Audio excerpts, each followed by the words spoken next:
Good morning. My name is Arnold Garcia. Today is February the 16th, 2018.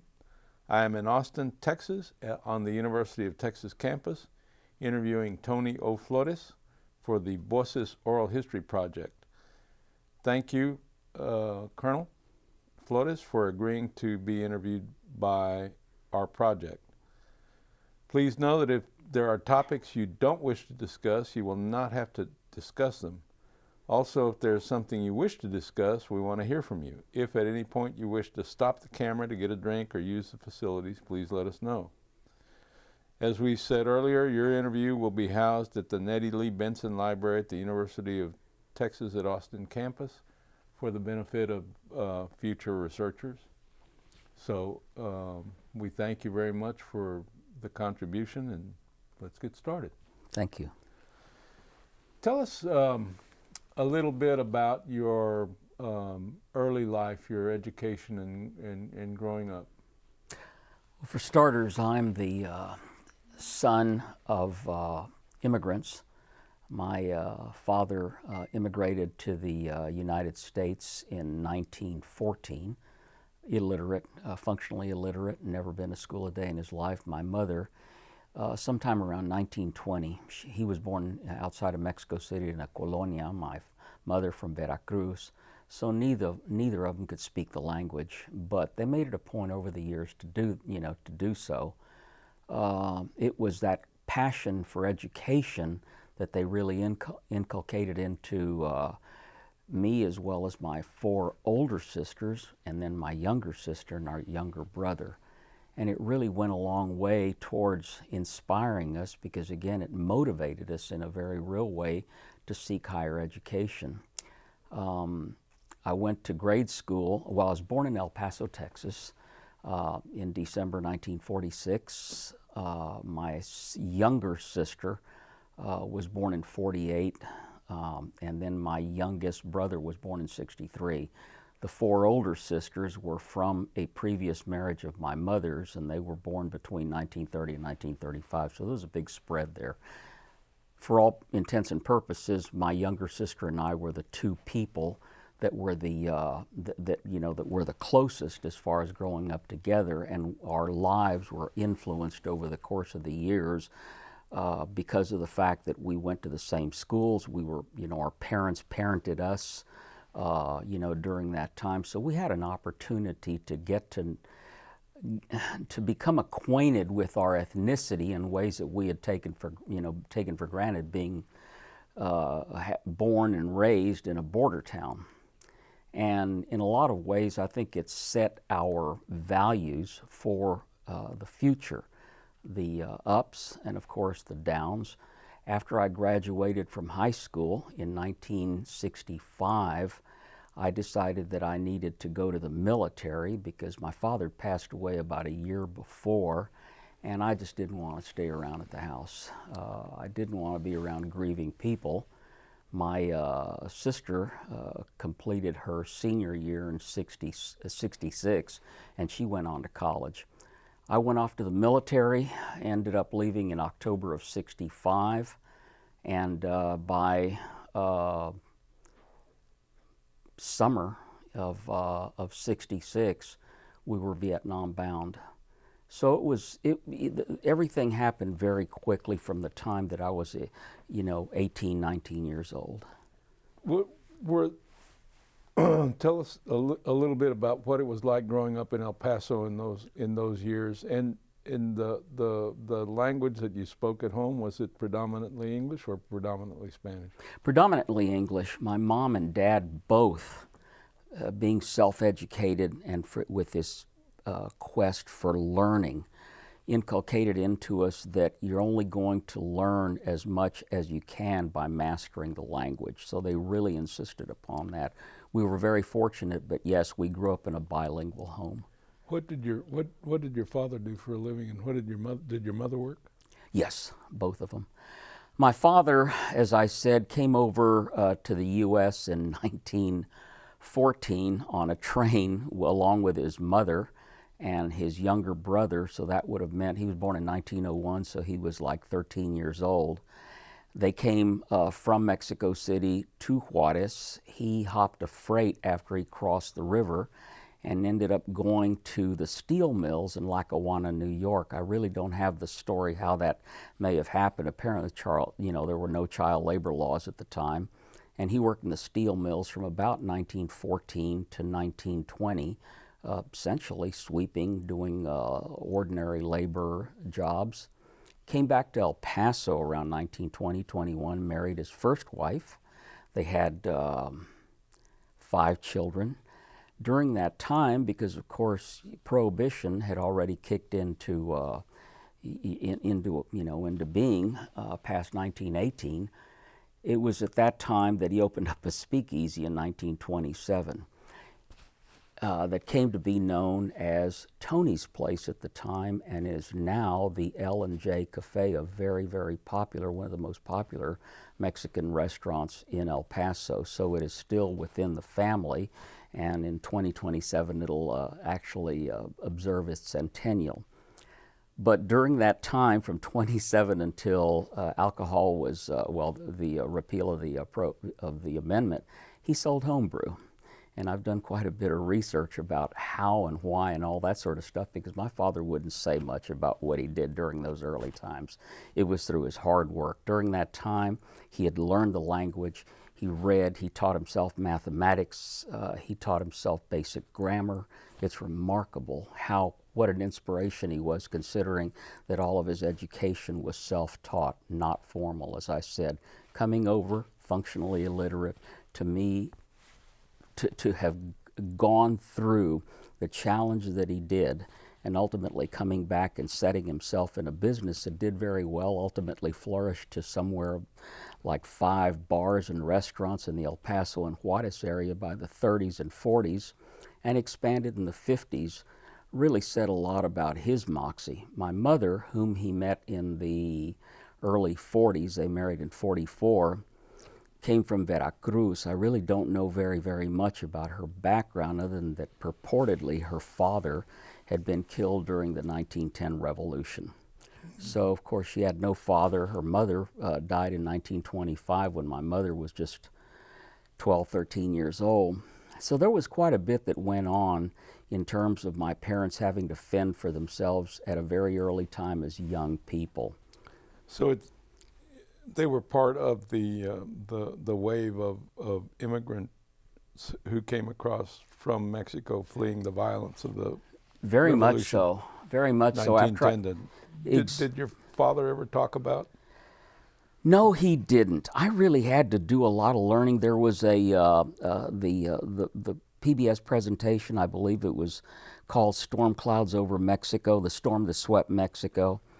That really gave me some perspective, some aha moments, how my parents might have gotten over here, because they spoke about the matters going on, the drama that was going on over there pre-1910. My mother, of course, wasn't born until 1912, so she would have been a little bit too young to recall those things, but my father certainly would have during the time that he came over, because Porfirio Diaz had already been overthrown by that time. But of course, El Paso was a hub. Villa's group was there before they actually, overthrew the regime. So there was quite a bit going on. But as far as my parents, ever speaking to us about that, no, it's just a given. It happened. It's interesting how when you live in a border town, a lot of things are assumed. And unfortunately for us Mexican Americans, a lot of times we don't realize exactly what all was going on, how those things might have affected our lives in the long run or even in the short run. So I've been fascinated about that history, and of course with that my ethnicity as well. Let's talk about the ambiance, the cultural ambiance of the time when you were growing up. As I'm sure you're well aware, there's a lot of questions today about the security in Juarez. But my understanding is there was a time when before all that it was a fairly good relationship between the two cities. Is that a fact? My recollections And again, having been born in late 46, 47, what I do recall is that during the times that we used to go in the 50s, it was business as usual. Line up, cross the bridge. There were two bridges at the time, one going into Juarez and the other one going out. And families, whether they were Mexican-American families or Anglo families, were routinely crossed the river to go shopping. My dad and I used to go get our hair cut, usually once every couple weeks, and all the other things that attended, going to the mercado. I mean, I recall those times, and, well, you could see the differences, of course, between El Paso and Juarez. I mean, we're in a different place, but of course I couldn't really translate that in my mind. All I knew is that Juarez was Juarez. Never really thought much about it being an international border. Growing up without that situational awareness, I think in some ways made us very naive to what was going on in terms of the growth of El Paso and the tremendous growth in Juarez. But for all intents and purposes, Juarez and El Paso have had a very harmonious relationship over the years. Tragically, I guess, probably as the 70s and as the 80s came on with the violence that happened, that has really changed to the extent that I haven't been to Juarez probably since the mid-70s. It's been a long time. Let's talk about your educational experience. What was classrooms like in elementary, junior high, and they called it junior high back then, and high school? What did your classmates look like ethnically? Thanks for asking that, Arnold. My introduction to school, not having been academically coached or anything like that, because my parents, were unable to do that. They certainly inspired us and encouraged us. But going to school was a real eye-opener for me because I'd been used to hanging around with my dad. I was just like a gnat around him. And we became very close, of course, over the years. That was my daddy. In fact, I was in many ways, much closer to my dad than I was to my mother. Nothing against her. It's just that he was my role model. So when I had to, break that bond of every moment, I used to go with him to his business and all that sort of stuff. Previously, it was a shocker to me. So here I arrived, first day at first grade. The spread was primarily Anglo. Now, mind you, Crockett's school was at best 1.5 miles, less than 2 miles from the Juarez border. Yet that part of El Paso, which was the Memorial Park area, was predominantly Anglo because there was some, in what's known as the Manhattan Heights area, there were some well-to-do families, professionals, folks like that who were primarily Anglo. Of course, there were already some up-and-coming Hispanic families, but that was more the exception rather than the rule. What I came to see was not so much an us and them, but these folks were, many of them were upper crust people that owned businesses, were professionals, doctors, lawyers, et cetera, et cetera. So we mixed with those kids. Never thought much about it, but it appeared as though there was a certain grouping of kids that were of the more gifted group, primarily all Anglos as I recall. And as I've gotten together with some of my classmates and we've tried to reflect on what it was like our first days at, in grammar school at Crockett School, I do recall that there was a distinct way that kids were identified and mentored and coached, and normally, 20/20 hindsight, we Hispanic kids just had to do that much better. There were some kids that were, Hispanic kids that were just naturals.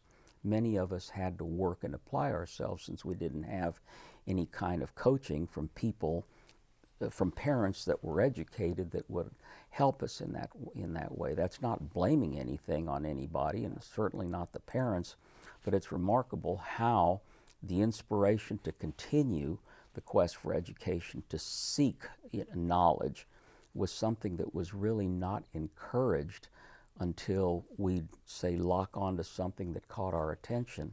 So a lot of it, to me, was self-directed. I asked my sister, she is now a professor of mathematics and computer sciences in the University of California system, and looking back, she was always the real bookworm and everything, and I asked her the same kind of questions, and she recalls that a lot of the things that she had to do were self-directed. And I think that's, I keep on using that term, or at least some reasonable facsimile. There was a lot of self-directed efforts on our part to finally come to the conclusion that learning is some way, somehow going to inspire you, it's going to motivate you, and it's going to help you because it becomes a tremendous leverage towards getting higher in life if you aspire to do that. Not necessarily by material wealth, but more importantly, your situational awareness of the world around you. When you reached high school there in El Paso, well, actually, let me back up and ask it this way. In junior high and high school, was there a system in place in the El Paso schools that put kids on a college-bound track or a technical school track? Not at that point. There was a school, El Paso Technical High, that was, for all purposes, not even a magnet school, but they did have a lot of the shop courses, the distributive education courses, and things like that, but it wasn't along the lines that it is now. Yeah, a lot of kids who didn't want to go to college, had no desire or anything like that, found trades or lines of endeavor, whether it was auto mechanic, whether it was welding, et cetera, and there were a lot of kids that went through that track. In my case, I remember taking an auto mechanics course in the summer and being with some of those kids, and it was an interesting thing for me, but it wasn't for me. I saw myself as someday going to college. Well, were you pointed in that toward an academic sort of after high school, post-high school graduation, or you keep using? I'm asking because you keep using the term self-directed. Yeah. So I just want to clarify how you see that. Did you? Let me just put a little focus on it. Were the counselors, your teachers, encouraging you to pursue a college education? Interestingly enough, as I reflect, first grade is very vivid, second grade is very vivid, both good teachers, but they never took time to encourage me personally. I mean, I never had clashes with them. I don't know that I was problem child with any of the teachers deportment-wise, and my grades were in the B, A, B, C level. But I don't recall that there was any one teacher from the first through the sixth grade that ever encouraged me to shoot for the stars or to shoot for an academic track. My third grade teacher was tremendous. She used to, when we used to come into class, she was playing the piano, which she had there in her classroom. We read poetry through her. So it was through her class example with us that I developed curiosity about poetry. The fact that somebody could play an instrument, because things like that, unless they were there, I'd never been introduced, to them, because my parents were, of course, working folks. But I can't recall in grade school that I had any teachers that I could consider mentors. There was some excellent teachers, there were some good teachers, and there were some not so good teachers looking back at some of those, some of those times. But the so-called, ones that could have, been better, if you will, for me, were very small in number. Maybe one or two that I recall that were just not at all, not just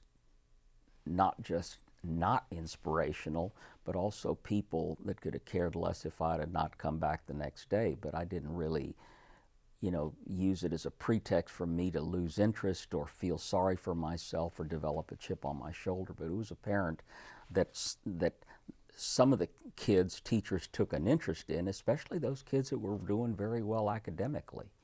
But it appeared as though the 2020, looking back at it, that there was more focus and emphasis on helping the Anglo kids more so than it was the Mexican American kids. Although there was some very sharp Mexican American kids who were right there, part and parcel, right alongside academically and otherwise some of those Anglo kids that were already on the fast course up. Okay, let's talk about your military experience and your decision to enlist after high school. You mentioned that your father had died. Mm-hmm. Was that a natural causes kind of death? Yeah, he'd been ill since the mid-50s, and then had an exploratory surgery in 57, and had been ill until he passed the summer of my just prior to my senior year. And it was during the summer of that year before the beginning of my senior year that my dad asked me, "So what are you going to do this summer?" I really didn't know. I was going to take some summer school class, and I think I took senior English or something like that, because I enjoyed being in a classroom environment and also keeping myself a little bit ahead of the power curve. And I actually had enough credits to graduate at the end of my junior year. But he was already growing quite ill. He kind of nudged me along about looking at joining the Naval Reserve.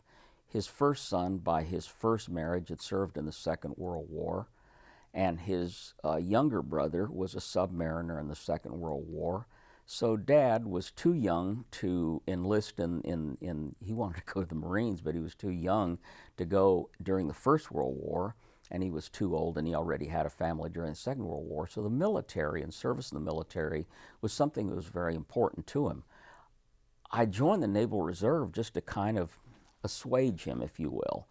But then when I went to boot camp and realized, wow, what a wake up this is. We had Marine drill instructors at this boot camp that I attended at Treasure Island, because it was during the time Treasure of, Island, where? Treasure Island, San Francisco. Mm-hmm. It was just off the Oakland Bay Bridge, in between the commute from San Francisco to Oakland. And it was during that time that I really, that my eyes really opened. A lot of my naivety came forth. And I realized then that you're in a far different world than you thought you might be going to. It wasn't just a matter of going to something that you put on the uniform. It was working for what you did, toiling, being harassed, responding to stress, dealing with stress, and actually doing your best despite the things that might otherwise discourage you.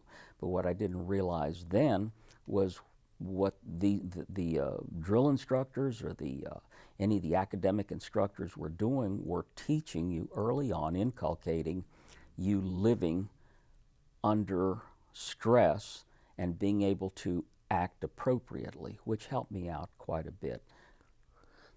Tell us a little bit, describe what it was like interacting with drill instructors. People see in the movies what, particularly in Full Metal Jacket, kind of that experience. Yeah. How do you react? Let me ask it this way. How do you react when you see those pictures where the basic training is depicted? How do you react to that? Are they accurate in your mind? Yes. I look back at it with a chuckle, because here I was, probably not even 120 pounds. I'm short. I'm 5'3". And I remember seeing these gargantuan guys, who just had a presence about them. And then, of course, a Smokey Bear hat.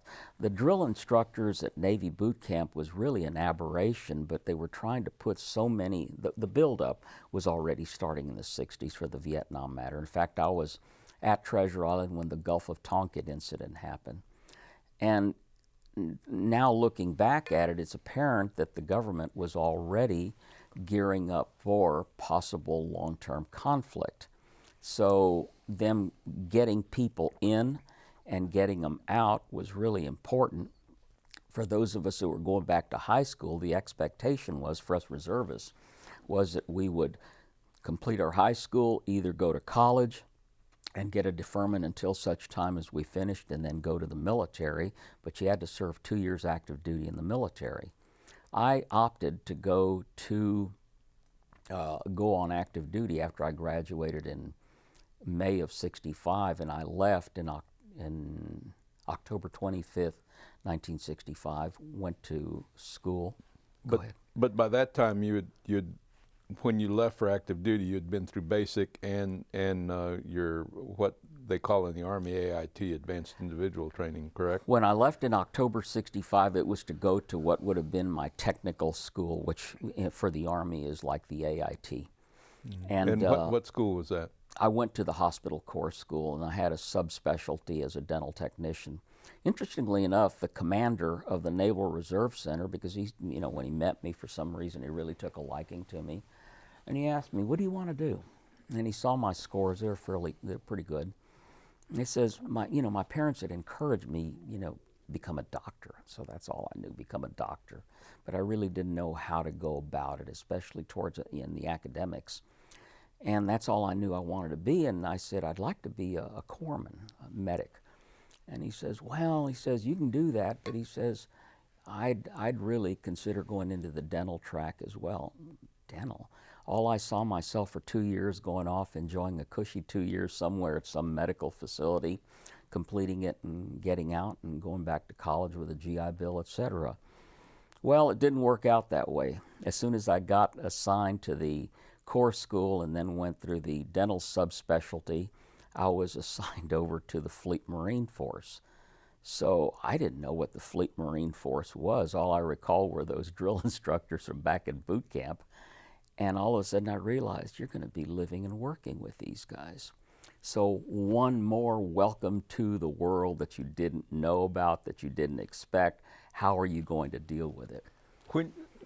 Explain to people who don't know what being assigned to the Fleet Marines means. What does that mean? The Marine Corps, being a component of the Department of the Navy, doesn't have certain elements within it. One of them, of course, is the medical facilities. They don't have chaplains. They, for the longest time, did not have their own lawyers. There are many elements that the Navy supplies sailors to fulfill those missions. For the medics, for the corpsmen, they go through what's known as Field Medical Service School. There's one at Camp Pendleton, and there's also one up east at Camp Lejeune. And what it does for the young sailor, it teaches them that they are now going to be living with the Marines. No, they're not Marines, but for all intents and purposes, they behave like and follow all of the customs and courtesies of the Marines, because they're going to be not only living with, but stationed with, and ultimately fighting with the Marines. So for me, it was a totally different, unexpected thing, but how that wonderful turn served me despite the pains as I look back at it. So what was the infantry training like? Was it more basic? I mean, I'm guessing there would be some infantry training involved, right? Oh yes, very much so. When I went through the Field Medical Service School, that's exactly what it was. I mean, you learn how to do combat first aid and things like that, but we had already to some extent learned it when I went to corps school. But when we went through field med school, first things first, learning to be a rifleman. So you learn all of those things in what would have been akin to either an AIT or, as the Marines call it, ITR. Were corpsmen armed in those days? Did they carry a sidearm? The short answer is yes. There was in the previous conflicts, they were armed with a .45. But of course, wiser minds knew that you needed more than that. When I was assigned to the Fleet Marine Force, I was actually issued an M16. And we had to follow all of the same matters about keeping it clean, qualifying, humping with it, the whole shot. We used to go on long marches with the Marines. We used to wake up and do our calisthenics with the Marines, the whole shot. We definitely were, for in the eyes of the Marines, fellow Marines, and they treated us that way. How much equipment does a corpsman carry? Well, fully loaded, like when we deployed from Camp Pendleton to the naval station in Long Beach, or I'm sorry, in San Diego for deployment to Vietnam, we had a field transport pack that weighed over 70 pounds. And then, of course, we had all of our gear, the battle rattle, helmet, etc., and then a rifle that weighed somewhere, if memory holds me correct, between 12 and 14 pounds, the M14. So we had quite a bit. If you'd have seen me, I'd look like frickin' Yosemite Sam. You know, the only thing you could probably see was my helmet and my boots, and the rest was a bunch of equipment. But that also served me well down the road for my future military career. And how long was that training? Field Med School went from March through April. It was approximately 4 weeks. And then at the conclusion, I was assigned just up the way within Pendleton, a camp by the name of Las Pulgas, to the headquarters 26th Marine Regiment. The regiment had not seen action since World War II, and it was being reconstituted because ultimately, along with the then active 1st and 3rd Marine Divisions, the 26 Marines were going to be part of the buildup to have a 5th Marine Division, which would have been the 27th and 28th Marines. But since the 26th was just forming up, I actually went over to Camp Las Pulgas and was part of the group that got together. A lot of Korean War veterans. There was a lot of old coots. Our regimental commander and his executive officer and the sergeant major, they'd all served in places like Guadalcanal and seen action all the way through the Iwo Jima, etc., Okinawa, and had seen action not only in the Second World War, but also through the Korean conflict. We had some crusty old characters, and then there was a bunch of new kids like us. And you were how old? When I left for active duty in October '65, I was 18, and turned 19 when I was assigned to the Fleet Marine Force. Did those old veterans, the World War II and Korea veterans, did they share their experiences with you freely?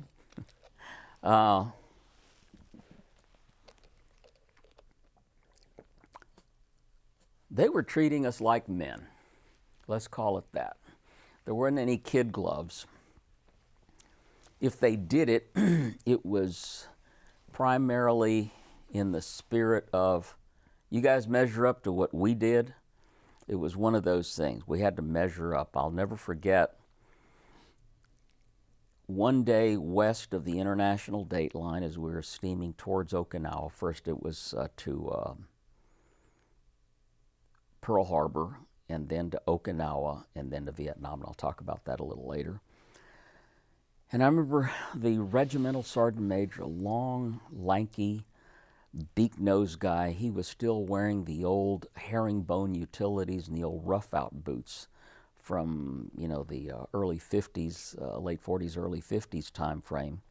And he's over there standing on the bow of the ship, just like this, with his hands looking off to the west. It's a classic picture. And I just went up to him. Here I was an E3 at the time. And I asked him, Sergeant Major, how long have you been in the Marine Corps? And all he said was, since 1932. So when you stop and look at a 19-year-old talking to this gentleman who had been in the Marine Corps for already 34 years, it was just remarkable when you came to realize just the difference, not the disparity in age, the disparity in values, the disparity in ability to communicate. Of course, the common language was a military language. Being around those older people really ratcheted up my grow up. Yeah, we did our grab-assing, we did our goofing off, going off to the bars and doing all the stuff when we got to Okinawa or wherever we'd stop off. But as time went on, the realization was your life involved the terror of combat whenever that happened, and periods of sheer boredom, because of course it was make work, make ready. And I'll get into those things a little later on with regards to building positions and stuff like that. But suffice to say that being around those older people was really something that made us grow up far quicker. Okay, let's back up just a little bit and talk about your orders, the regimental orders to move out to Vietnam. You got on a boat, right?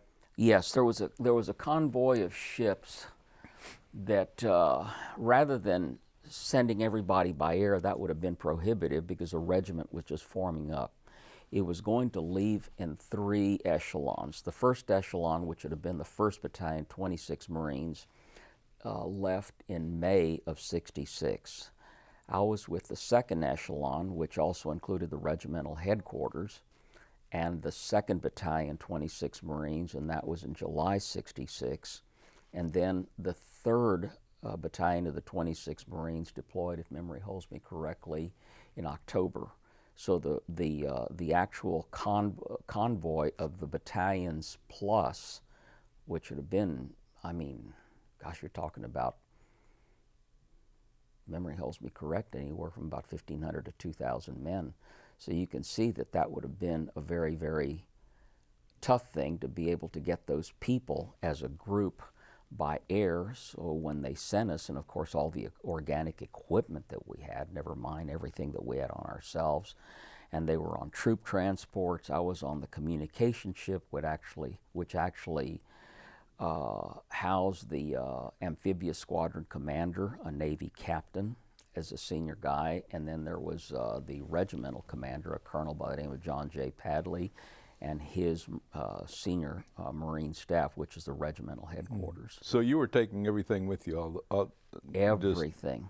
Everything that we left from field pieces, period. Radios, the whole kit and there was nothing waiting for you. There was nothing waiting for us. There might have been items prepositioned, but the organic equipment that we were going to work with and work in went with us quite a bit. It was a gargantuan operation to get the 26 Marines out there. How was the food on the ship? You know what? It was certainly better than, the breakfast that we had at the Quonset huts at the Marine Hall. So it was kind of nice to be in Navy country again, even though I was still, with the Marines and everything. And of course, I worked in the medical dispensary on the ship, assisting the Navy corpsmen that were part of ship's company. But the breakfast, the chow was good. There's no complaints on that one. They even had music piped in so we could listen to our rock music, whenever it was appropriate and announcements weren't being made. So it was really kind of tried to make it as cozy, if you will, as possible, considering that you were in a very large ship with a whole bunch of other people. Racks were, as I recall, something like 4 high from the deck, to the top. So the first stop was Pearl Harbor. Pearl Harbor, we picked up fuel and some other replenishments for the ships, and then of course left. So we were there maybe 2-3 days at most. Mm-hmm. And so then went did you get to see Oahu?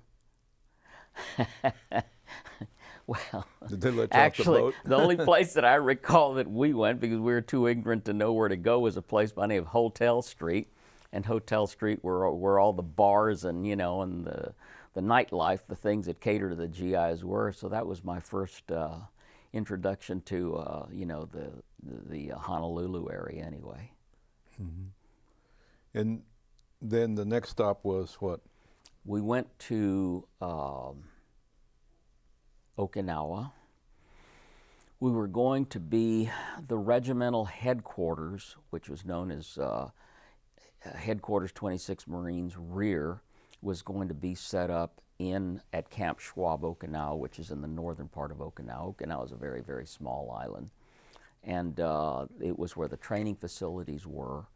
Little did we know that what Okinawa was serving was a transition point, not just for people coming in country, especially the ones that were being flown in and being assigned to units in country, but because of the fact that battalions were already involved in conflict in Vietnam, they had to do something en masse to replenish, and they would bring back battalions from Vietnam and have them do rest, recuperation, and training, re-equipping, remanning for to make up for the losses of people for whatever reason, whether transitioning back, killed in action, wounded in action, in other words, not members of particular slots that they had to fill.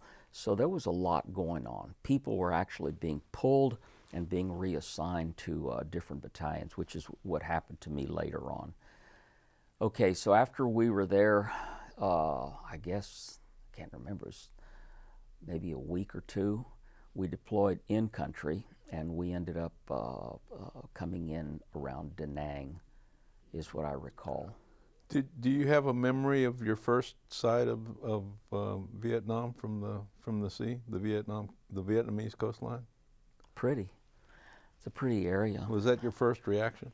Yeah, I mean, it was hard to believe when you'd see it in the distance that a place like that was at war. It's just the way, you might see it in some of the, now in some of the vacation channels and stuff like that. It was just a very beautiful, what appeared to be tropical paradise.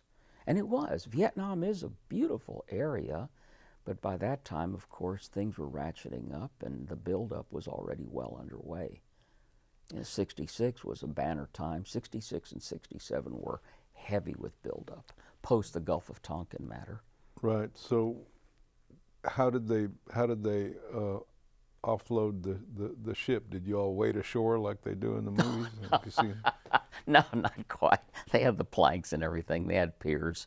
At the, I'm trying to remember if it was, I think it was called China Beach. Anyway, the beach was set up to where they actually had ships or people, equipment, and all that stuff disembarking, but no, nothing like stepping off the way the 3rd Marines did back in '65 when they went in country, where they actually did the amphibious thing. So, how much time did you spend at China Beach? And by this time, let me back up just a second. So you had been from where you disembarked to landing in Vietnam. How long was that? How long were you on the boat? How long was the trip? After we got back on, it wasn't very long. It was just, I think the trip out there was max 2 days, something like that, because everything was fairly close. Another area that the ship went, and I can't recall if it did or not initially, was to the Philippine Islands. Philippine Islands became a very pivotal place for resupply and that sort of stuff. So was there such a thing as a period of adjustment once you got to Vietnam? Were there any briefings, anybody tell you what to expect before they moved you out to wherever it is that you were going? As company people, no, not really. It was our bosses that got the word. Everybody was expected to follow what the chain of command had been told to do. So of course, at the battalion level, the battalion commanders took their orders from the regimental headquarters. The regimental headquarters, which in fact had been under operational control of the 3rd Marine Division, took their orders from up above, ultimately to what was known as the 3rd Marine Amphibious Force, which was commanded by a 3-star in country. So to answer your question, for most of us who were there as E1s, 2s, 3s, whatever, we basically were told to, do what our bosses, what our supervisors did. So we really weren't very briefed very much. personal matters, salt tablets, those sort of things, about taking, drinking water, etc. They really were honest because it was a very hot, humid area. And of course, heat exhaustion was something that was fairly common. And with all that gear, when we disembarked, and even when you were on patrol operations, you still carried a lot of equipment. And it was very, very easy to get, to suffer heat stress. How long did it take you to get acclimated then? You're so busy doing so many things, you don't pay attention, other than the fact that you're very uncomfortable, but you're also very stressed. And, being uncomfortable, being stressed, your cortisol is up. You're drinking a lot. There were some people that didn't handle it well because, again, the whole, newness of it. But we had some good NCOs that, as far as I'm concerned, led us well and kept us going. Whether those NCOs had been Korean War veterans or people that had been under the direction of Korean War veterans or World War II veterans, it was people like that were tremendous sources of inspiration to us because those guys had seen it. They knew what it was like. From China Beach, where did you go then? Camp Schwab, Okinawa. Describe that. And Camp Schwab was a Marine base that was, again, like a lot of Marine bases, it was very basic. Were there permanent structures? Or did there you were live in permanent structures there, yes. So it's the first time that we had seen something that was where we were going to rack out at, and the facilities were even better than what we had at Camp Pendleton. So for us, it was a step up. They had a chow hall that was far better than the one that was out at Camp Las Pulgas. So in a lot of ways, it appeared as though the living conditions, at least while we were in garrison, were going to be better, which they were. Let's talk about life in the field. When was your first? What was your first field experience? Well, we'd actually had field experiences at Camp Pendleton, and of course, because every week, every Thursday, we used to go on I can't remember, it was a 5 or 10 mile forced march up and down the hills, but actually camping to bivouac. Those things started happening in Vietnam, in Okinawa. And by the time we got to Vietnam, we were already fairly familiar with what the process was. And of course, setting up positions, setting up fighting positions, setting up security, and those sort of things were matters that our bosses, our NCOs, were told where to set up and all that sort of stuff, and they did the hows with us and all that sort of thing. It was interesting because for most of us being city kids, unless you like to go camping or things like this was our first real time out. You were definitely out there. What were corpsmen exempt from guard duty and other kind of, if there's such a thing as KP? Yeah, exactly. Because we had far more significant things to do. Example, whenever we'd go out on tactical operations, maneuvers, etc., when the Marines were resting, it was our time to go tend to them, whether it was blisters, whether it was ankles or anything else that they may have injured, or their back, etc. So we were working while they were resting. So we had to learn to pace ourselves. But no, to answer your question, we did not do any guard duty or any KP or anything like that, because at least for my group, they felt that we were far more important what we were doing while the Marines were actually resting, be it in a garrison or in a field tactical situation. Do you want to talk about your first patrol, combat patrol? That won't come until later, but I will when we get to that point. Now, mind you, this is in the September through December time frame. A lot of my time was spent commuting, whether it was on helicopters, whether it was taking in people who were wounded in action. I worked in the battalion, in the battalion aid station.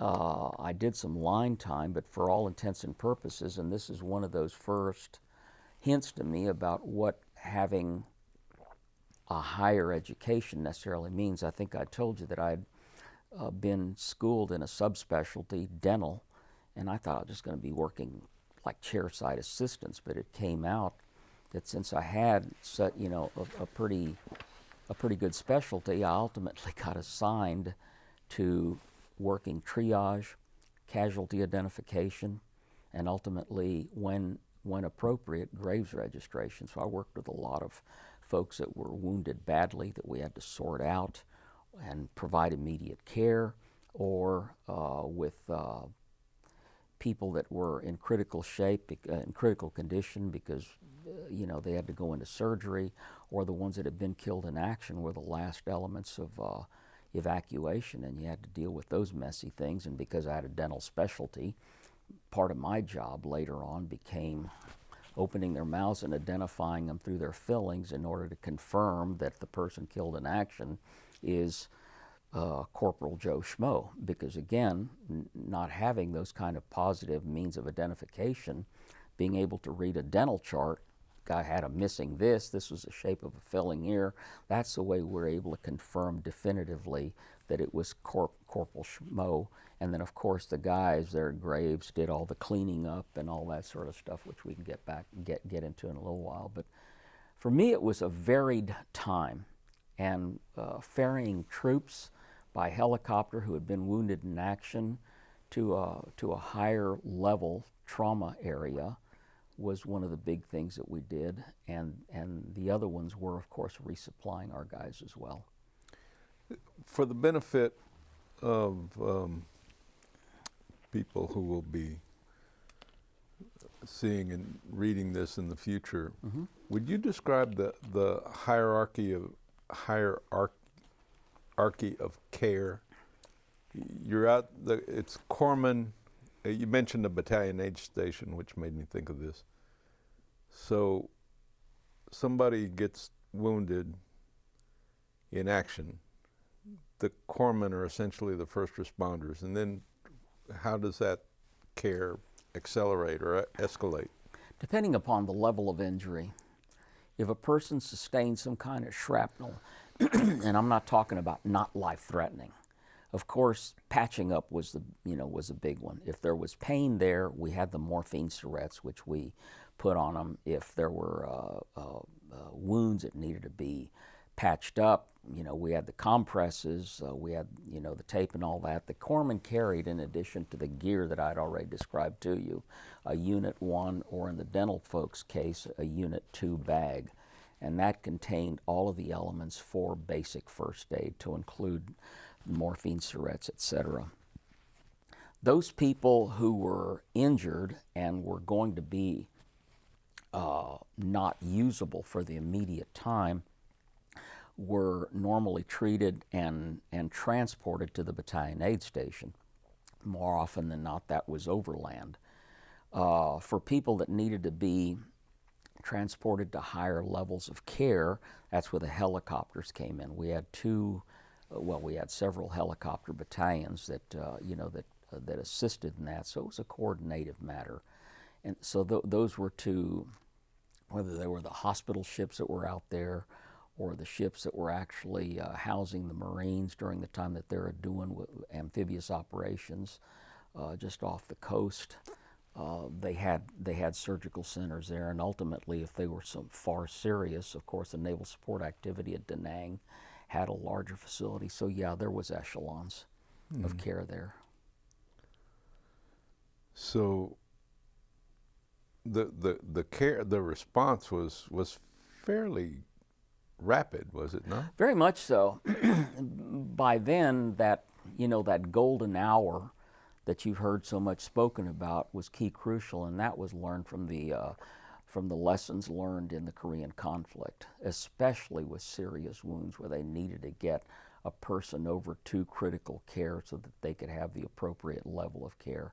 I cannot say enough about the corpsmen and the doctors and nurses that were assigned to us. Well, nurses weren't. That is, female nurses. It was strictly an all-male sort of thing. But looking back at it, you know, to work in that kind of intensity with bodies coming in, with people mangled up or, you know, shot up or exposed to some kind of traumatic matter, whether it actually pierced them or whatever. There was so many things that, you know, that you would see that you didn't expect to see. It could be described when we had been taught at field med school, but it wasn't until you saw actual wounds. And the first time you see a KIA, it's something that you just will never forget for one reason, whether they were killed alongside you, whether they were brought in and were still alive and trying to do the matters, the life-saving steps, or whether, you know, and then they died, you know, while they were there with you, or whether they were transported to a higher level of care and you heard later on that they passed away. It was tremendously intense. I cannot describe it enough. How did you cope mentally with the carnage that you were exposed to day in, day out? Let me give you the example of the first time that I saw somebody seriously wounded in action, and then when we received somebody who had been wounded in action and then died, and then those who were killed in action. 3 different types. The ones that were wounded in action, still alive, were brought in and then sorted out to triage. Most critical, and then of course the least critical, and then of course you have this middle grouping. And many of the folks fell into that middle grouping. Yes, they had serious wounds, but not life-threatening wounds. And then of course the ones who were critical care people, those were absolutely must be tended to. Head wounds, sucking chest wounds, etc. And then of course you had the people with the scrapes and things like that. But those people were normally, as I'd already said to you, evacuated to the BAS. When I was in the higher levels of care, to see some of those people coming in agony and in pain, you're so busy working, you know, the matters, you know, that have to attend to the, you know, to the immediate life-saving steps for those people, to see those things in the way the doctors were working, you know, surgically right then and there, or getting them off to higher levels of care. You were so busy that at the end of the day, you were just numb. It was something that you did. When you saw your first KIA, when I saw my first KIA at the age of 19, you know, coming to grips with your mortality, you don't think about those things. You can talk about it when you go to your schools and all these sort of things, but until you see somebody that could have been you, because they may be your age, they may some way, somehow, never mind the uniform and all that stuff, which is all bloodied and shot up or whatever, but when you see somebody that could be you, pretty soon you have this matter of deep down inside, it's like, thank goodness it wasn't me. But it grows on you. On the one hand, you become, I don't want to say indifferent, but you have this veneer that says, I'm not going to let this get me down, because if you do, it's real, you know, it's real easy to go crazy. And then of course you develop a black humor with some of your, you know, your fellow cohorts. I remember there was a guy, a corpsman, that I just used to get a big kick out of. You know, you always have those kind of people that have a way of making life humorous, just if nothing else by the way they are. One day I saw him and he was wearing some utilities, the you know, the outfit that the Marines wear. And he was wearing some utilities that had some holes in them. I said, where in the hell did you get those? He says, I got them off of KIA. I said, what? I said, "You're wearing something that belonged to a KIA?" He says, "Yeah, he didn't need it anymore." So, of course, he sent him, had him washed, but he was goofy enough to still be wearing them with the marks and stuff like that. It's like, that weirded me out. I thought, how could you possibly do that? Not just for moral reasons, but are you freaking crazy or what? But seeing people that did stuff like that, the guy that was the chief of the Grays registration, after a while, he started looking like he was dead, because you'd see him in the light of the fluorescent lights and everything, and the pallor, that he had. After a while, you realize, my God, we're all starting to resemble some kind of like a house of wax. I mean, things are very, very busy. Things are very intense. We got along well. We worked well. Of course, there were periods there that somebody might scream down somebody's throat because they didn't do something or they needed to do something. But for all intents and purposes, we were close. We were bonded. We were bonded by a common matter, and that was providing care to the Marines that were brought to us. And the corpsmen, who were the line corpsmen, were the ones that really my heart was out to. I had a bit of an experience, there as a line corpsman, and it's not pretty because those Marines count on that corpsman. And whenever they say corpsman up, or just corpsman, and that corpsman has to deploy in the middle of firefights to go tend to somebody, and they themselves, being a moving target, are subject to, to being shot at. We lost several corpsmen like that were killed in action. The KIA rate among corpsmen doesn't get a whole lot of ink, but it is it?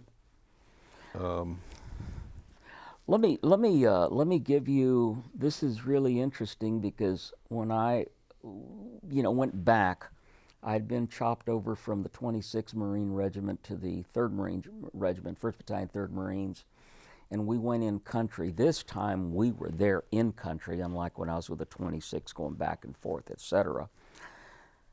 My mother wrote me a letter, and she was really concerned. I think it took mail, something like 2 weeks to get to you. And my mom was really concerned. The first time that I'd seen her concerned in her letters, because I didn't really want to tell her very much. But she says, "Did you know this young boy?" And it was a guy by the name of Richard Leyva, Hospital Corpsman 3rd Class, Richard Leyva. Richard and I went to boot camp together. Like me, short guy, nice guy, affable guy, the kind of guy that you just took to, quiet, hard worker. And I didn't even know that he had gone to Corps School, let alone that he'd been assigned like me to the Fleet Marine Force. And he was with the 1st Marine Division, and he was in Quang Province. He was killed in May of '67, and I'd just gone back in country, having redeployed with the 1-3, 1st Battalion, 3rd Marines in April of '67, and of course it shocked me. A guy that I knew, a guy that I went to school, boot camp with, a guy that I knew during our drills for that, our senior year before we graduated, and I didn't even know that he had gone off to Corps School. But here's this guy that I knew that really made it personal, because the guys that I knew up to that time, I developed friendships with. One of them I developed a very close friendship with. He's from El Paso also. He and I met in Okinawa, Salvador Borrego Garcia. He lived just probably not more than about 2 miles from my folks' home, but I'd never met him until I was in Okinawa. But his passing was a seminal event that I'll talk about at the appropriate time, and how that affected me, and the matters of post-traumatic stress that I can go back and identify within my own experience. But to see people that you knew, or hear about people that you knew who were killed in action, or people that you might have worked with who were wounded in action, if they got hurt, they got hurt, and they're going to be back. But the ones who were killed in action, this was really weird to see, because of course they'd bring them in. They were the last priority of evacuation. Even a day out there, dead, they were already bloated. and to have to deal with all the matters that you had to in order just to be able to present them to where they could be sent to the Naval Support Activity at Da Nang, and I believe from there they were sent over to Saigon, and all of the matters of embalming and all that happened in that area before they were sent to the West Coast, Travis Air Force Base. And then, of course, from there they had the Marine escort, from the time they left, escort, the body over to the home. There was that was weird.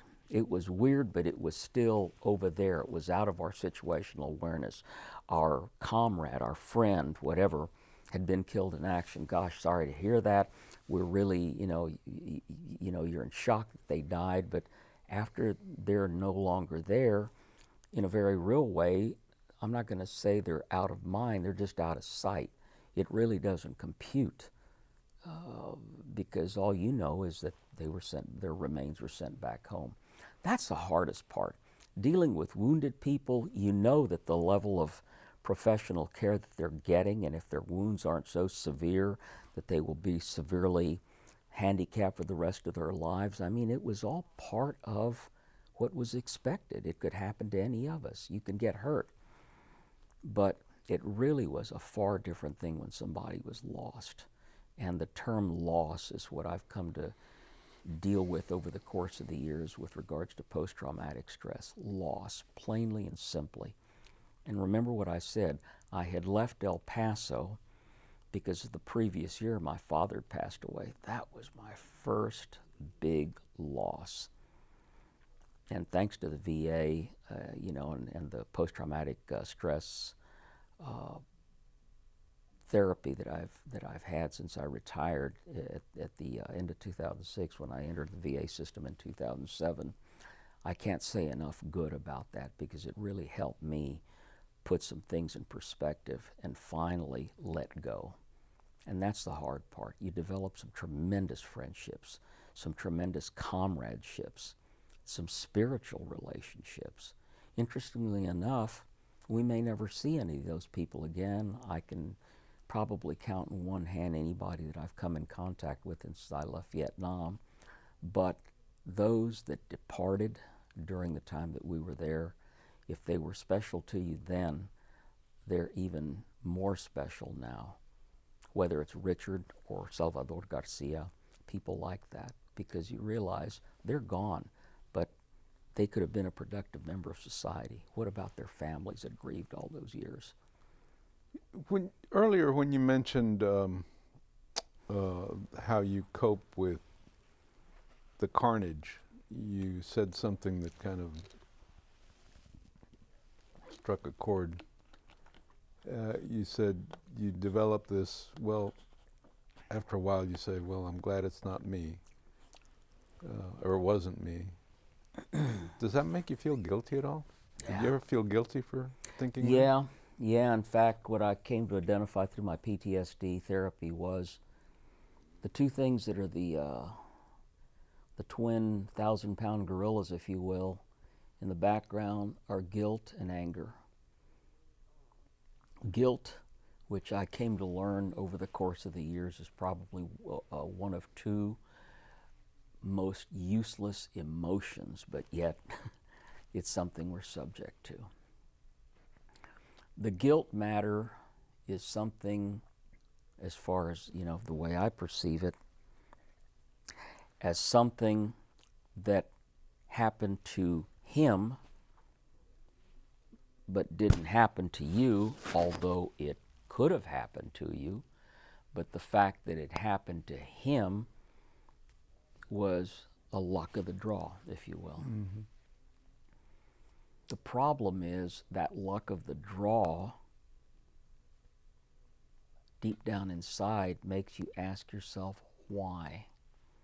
If you're religious, you could say that, God was watching over me, or however one chooses to see it from a spiritual side, or however they choose to cope with it. But the fact of the matter is that enough of those times over the course of a tour, which for us was 12 months and 20 days, 13 months, or more, unless you were extended for some extenuating reason or went back on subsequent tours. Those things work on you after a while. They really dig deep down inside, and pretty soon the most insidious part of this is not the guilt, it's the anger that you harbor. Why? Why me? Why me being here, being uninjured? I never had a Purple Heart or anything like that. I was very fortunate. Did we get shot at? Of course. Did we get rocketed? Yes. You know, mortars, et cetera, et cetera. Some people come out without a scratch. Others may have a scratch or some kind of injury that they got in the course of combat, but they still come out of it okay. Others have far more serious injuries and how they cope with it, and of course the things that they've got to deal with in their life. So it doesn't matter whether you were killed in action or seriously injured, it happened to somebody else. And after a while, the why is the thing that deep down inside I think really eggs you on, Arnold.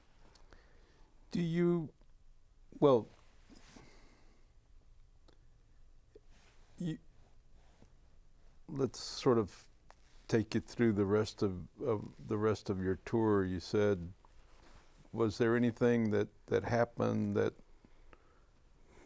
good or bad, that particularly stands out in your time in Vietnam? Yeah, in May of '67, a guy that friend of mine, Sal, who was later killed, introduced me to, who had gone to school in El Paso at least for a couple of years, a guy by the name of Mark Dalglish, Dalgliesh. He was in the same company as Sal was. They're both machine gunners. Mark was killed in action while I was out there. And of course, by the time he got to us, I had to go over to Graves Registration to do the identification. And doing a formal identification on a guy that was your drinking buddy, that was one of your close friends. Now I have to treat him clinically, not as a friend. But how can you do that? How do you make the separation? That's where the anger starts growing. Richard Leyva I never saw. He got killed. Gosh, I'm really sorry about that. Good guy, shocking, etc. But Mark, whom I had just really met, February or March of '67, when I first was assigned to the 1st Battalion, 3rd Marines, that was a biggie. To have to pull open a body bag, to have to open the clear plastic that's there. He's still in his uniform. Even the helmet, everything is still on him, because of course nothing is to be separated from the individual until such time as they start working on him and get the personals off to the side, strip him of his uniform. I don't want to say it's a dehumanizing process, but you're dealing with a corpse now. And mine was the first part of that.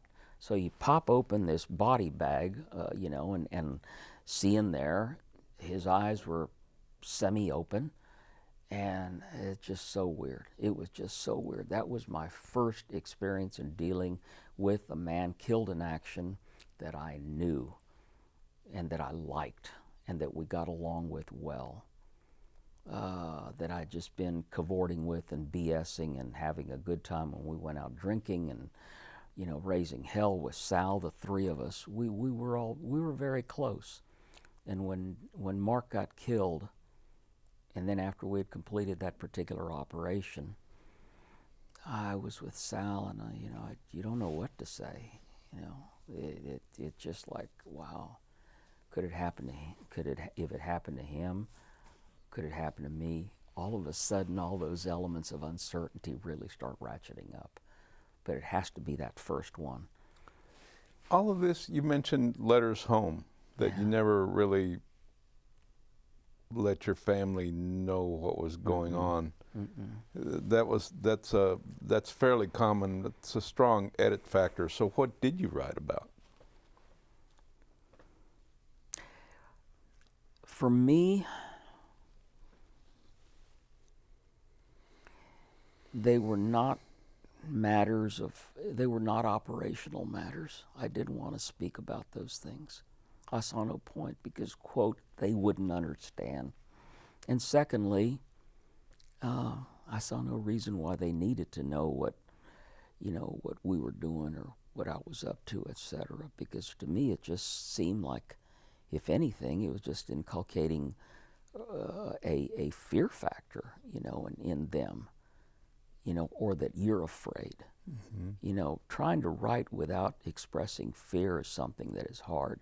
I've heard of people that have had premonitions and have written to family or loved ones or whatever about some of their premonitions, but I'd venture to say that's more the exception rather than the rule. But again, that's just my humble opinion. You come from a large family. I notice in your pre-form that you have what, 6? There's 6 of you. There's 7 of us. 7. Yes, 7 with you, and you have some older siblings and some younger ones. So did you write each of them individually, or did you just write mom, or how did you handle kind of staying in touch with your brothers and sisters? I probably wrote my mom the most.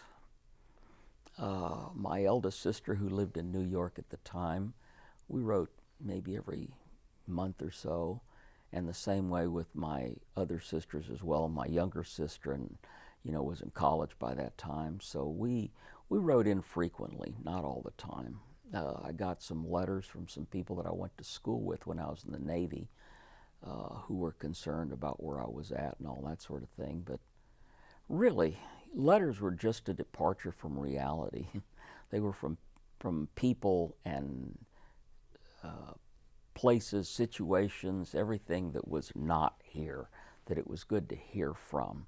It gave you an opportunity to vicariously pull yourself away, through the contents of that letter. Doesn't matter what it was that they were telling you that they were doing, whether it was academically, whether it was out at work, whether it was if they had young families, etc. It was just a departure from the reality, and that's what we needed. We needed departures from reality. And that's why mail call is so important, yeah, correct? Yeah, absolutely. And why the military puts a big priority on getting mail. Oh yeah, and of course, the way it is nowadays, where people can actually, just correspond and all that at the appropriate times and be able to do things like FaceTime or Skype. Of course, none of those things existed at that time, so we're dependent upon mail that took about 2 weeks, to get from one place to the other, as I recall. What were? Can I pause you guys for a moment? Yes. Sorry. Let's talk about the racial relations within your unit and what your experiences were. Were they? How would you describe them? I have to go back to my time in El Paso, being raised in a border city. Going to school in an area that was predominantly still Anglo at the time, as close as it was to the border.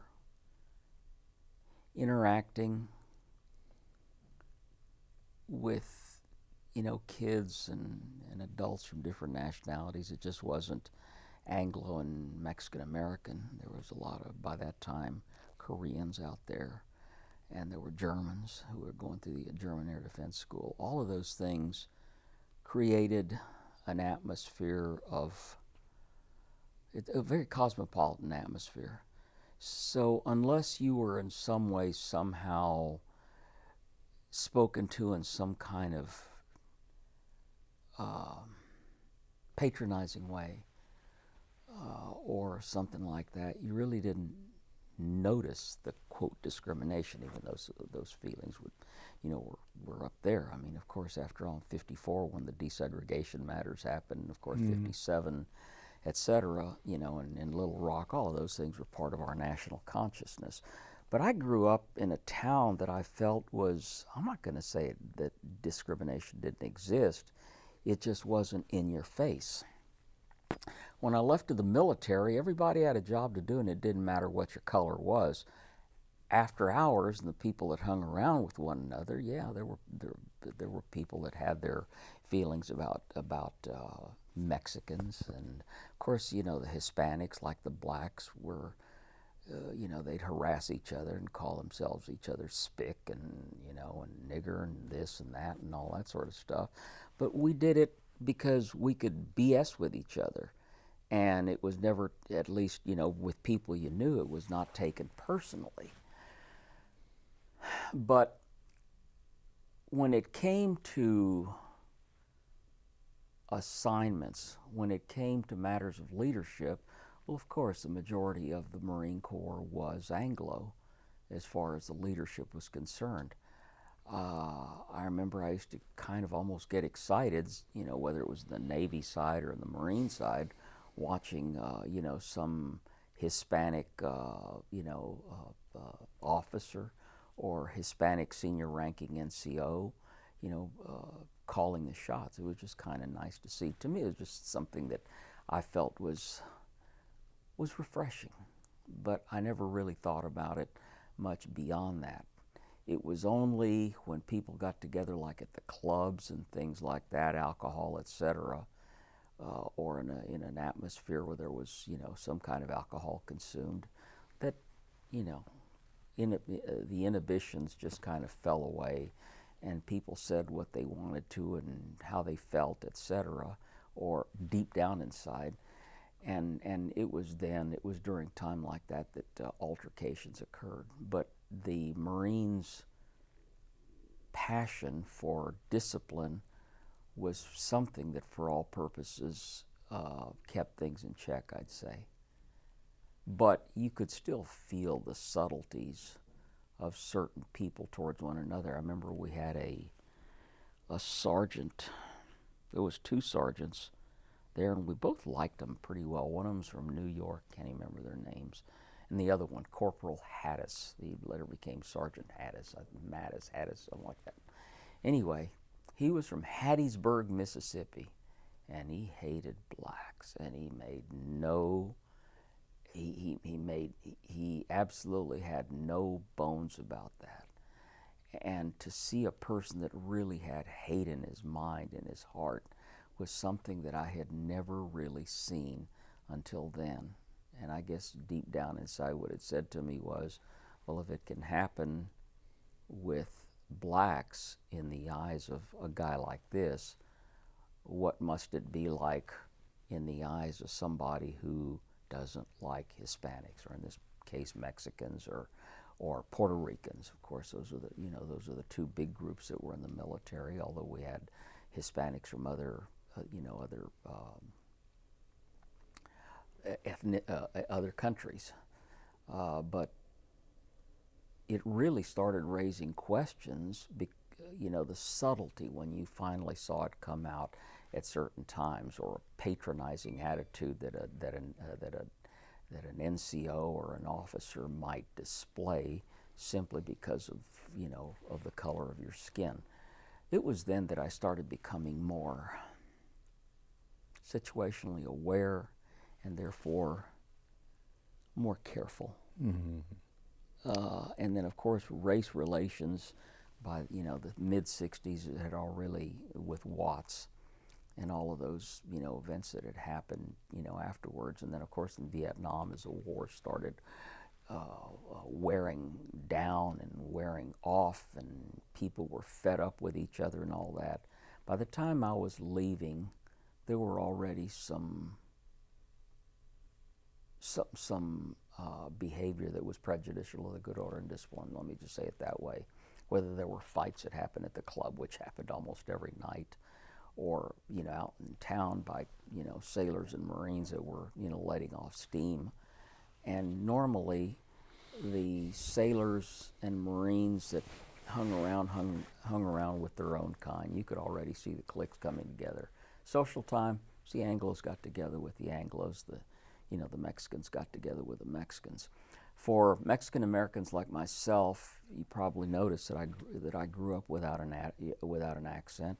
Go back to the passion of my parents that we speak English and speak it correctly. It helped people like me out because we could communicate with them without being seen lower than. And it was then that I came to the realization that people make value judgments about people just by the way they sound. In other words, if they don't have if they don't have an accent, if they could speak English correctly. And in the years afterwards, out of uniform, I still remember having been told, but you just don't seem like them. It's just like, what does that mean? If I look like them, if I have a name like them, in fact, if I am one of them, oh, by the way, and that's when I started really getting a pride on being a first-gen Mexican-American. It just really, that's when my pride started welling. And of course, needless to say, by the time the 70s came around, late 60s and early 70s came around, things were in full bloom. Let's talk a little bit about, you mentioned Watts. And at that same time, there was a kind of a nascent Chicano movement with Cesar Chavez, and there were some stirrings of a more aggressive push for Mexican-American civil rights. Did you get that news in Vietnam? Were you aware of all that back there? Yeah, but whatever we got would have come through the Stars and Stripes. Remember, we didn't have television, to watch, especially whether we were in country or on ships. Whenever you had the radio, you could listen to Stars and Stripes, and of course, Stars and Stripes was very careful about what they put out. But nonetheless, something happened out there. I don't know that we saw it back in the, mid 60s as anything other than just business as usual. And I can only imagine what it must have been like after I left, and some of the race issues that that each of the services had to deal with, and a lot of it, of course, based on attitudes of people that promulgated that sort of behavior. So just to go back for just a second, so people will understand the terms of your contract. You were a reservist, and for some people that might imply that you went to basic training and then went home. Obviously, that wasn't your case. You had a 2-year commitment to active duty. Did you ever think to yourself, when you were going through all this, I didn't sign up for this. I'm a reservist. Yeah, the fact that I had a finite amount of time, which I thought was going to be in some cushy medical facility, in the Navy, and turned out not to be, and here I was with a bunch of Marines in some faraway part of the world that I had no idea what it was. I had no idea about, what it meant to be one of the residents, living in those conditions. All we knew was that we were there for a while, and keep yourself out of sight, out of trouble. But I think deep down inside,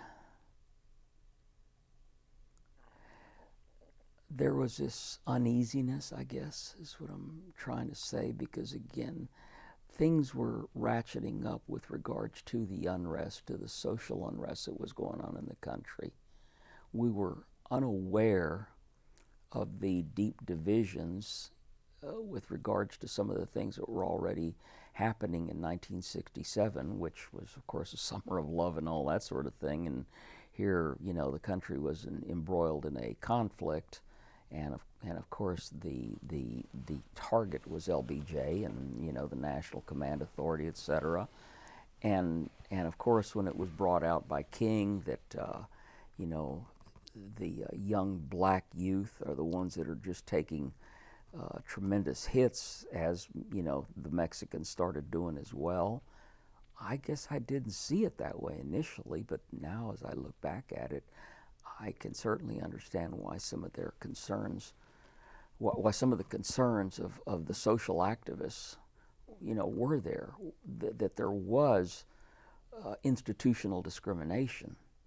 And it was in part fueled by the system of beliefs of people who were raised in that kind of atmosphere, and wherever they were at home. It didn't necessarily have to be in the Deep South. It could have been in the Rust Belt. It could have been one of a number of places. But I still remember the N word being used quite regularly. And the same thing about the spick. Spick seemed to be the most common name for Mexican Americans, Hispanics. The term greaser, but primarily they were very derisive terms that nowadays we would not put up with, were it said in a public forum. It was just something that you came to to see as, okay, that's the way they see it. What was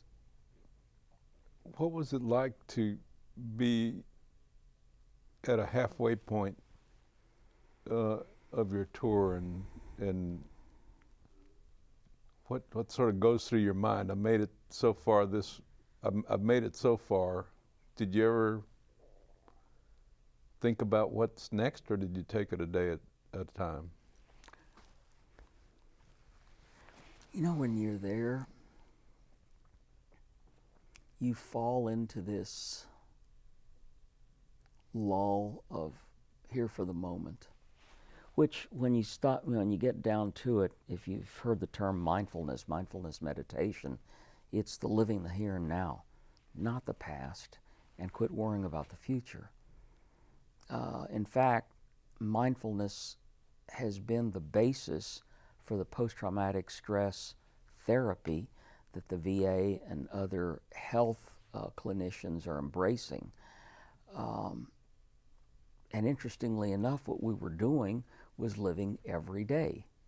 We just didn't realize that. It's unfortunate that our mindset could not have focused us on make the most out of your day, give it your best shot. Don't let people that might be there because they don't like or that might be in your face because they don't like the way you do your job or the way you part your hair, whatever it may be, don't let those things get the best of you. We just didn't have those kind of encouragements, let alone mentors, to be able to tell us, you just got involved with Schmo in a ridiculous argument or something like that. They could have said, you may want to consider this. In other words, people to mentor, to coach socially. Because, while we had a lot of social interaction, I'd venture to say many of us had lacking social skills. And when we came back out into the world, trying to interact with the world that is chock full of social challenges, and then of course when you leave the uniform and you're just trying to interact, whether it's because you like some girl that happens to be over there looking at you and you're looking at her, how you can present yourself in a suave way to where you can, not that you're just trying to get in their knickers or anything like that, or how you can impress, their mother, whatever it may be, best foot forward. A lot of times we didn't know how to do that. It was hard to keep from saying, if you were eating with somebody, pass that shit over here, whatever it may be, Your language was foul, the way you spoke, an English teacher would just absolutely, have a nightmare, the way some of the folks talk. Why? Because that was a cool thing to do. A lot of it was talk like the blacks. So a lot of guys ended up having not so much just diction, but behavioral characteristics of, let's just say the hood Mexicans or the blacks from their hood, whatever, because it was cool. That's the way they talk. So if you're going to be part of them, you wanted to at least be able to relate to them that way. But it really wasn't you. Two questions about to get back to the kind of the larger world and things that were going on and how that might have affected you. Did you, in 66 and 67, the war protests were also ginning up. Mm-hmm. generally speaking. Did you have a reaction to that news? Two things caught my attention. Stars and Stripes shows a picture of this skinny little blonde female with some guy that had, by that time the hair was long and all that. And her name was Twiggy. And Twiggy was, one of the first ones with the micro mini skirts and all that. And we're going, my God, that's what we left. Mind you, we'd all left in July, at least my grouping. And here it was July coming up on August that I was getting ready to leave in '67. And seeing what was awaiting us back home, when I landed with a bunch of Marines at El Toro Marine Corps Air Station, we flew directly we went from Da Nang to Okinawa, conducted our whatever we needed to business with our unit clearing out, et cetera. And then, of course, from there, flew directly from the air base to either Travis or wherever that grouping of Marines might be, discharged or left. With us, we're in Southern California, and to see all those beautiful Southern California girls, and here we hadn't seen a round-eyed woman in God knows how long. And then, of course, with never mind the dress, but the fact that drugs, of course, I never saw pot when I was overseas. I'd heard about marijuana, but things like that I just never partook in. I think I was too chicken, even if it would have been around, and not. I've never really been one that drinks to excess or anything like that. I got stupid and drunk, several times, but nothing to the point that was ridiculous. And drugs, of course, they just weren't in my lexicon. So all of these things, coming into a drug culture, coming into a culture that was relating differently because of the way they saw the world. Mom and Dad were square. Mom and Dad just didn't get it, etc. There was so much polarization going on the domestic front. Here we get back just wanting to blend in. But what the hell do you blend in? Do you want to become one of them? Do you want to be a hippie? Do you want to be, like some of your rock and roll heroes into drugs and all that? If you didn't have anything to do, or if you didn't have a direction, probably would be something that was a great way to fill up your time. I just didn't see it that way. Did you, and you mentioned coming home, you left as a group, did you come back individually or as a group? On the plane load that I was with, there were several of us that came that had left at the same time. But we came back. From your unit? Yeah. But the unit as a whole didn't? No, we didn't. Because again, what was happening is all of the Marine battalions were getting resupplied directly by that time. And of course, the pace of the conflict was so heavy by that time. I don't even know that they were taking them back to Okinawa and replenishing their ranks, or what they were replenishing them with new troops that were just coming in directly. And the guys that came in had to immediately do like their superiors and fellow cohorts did, and jump in. That had to have been a very shocking thing for them. Yeah, and you went over on a ship. You're back on a plane, so basically same day. One minute one instance you're there, and how long was the plane ride? 8 hours? Gosh, at least, yeah. And 8 hours later, you're back home. Yeah.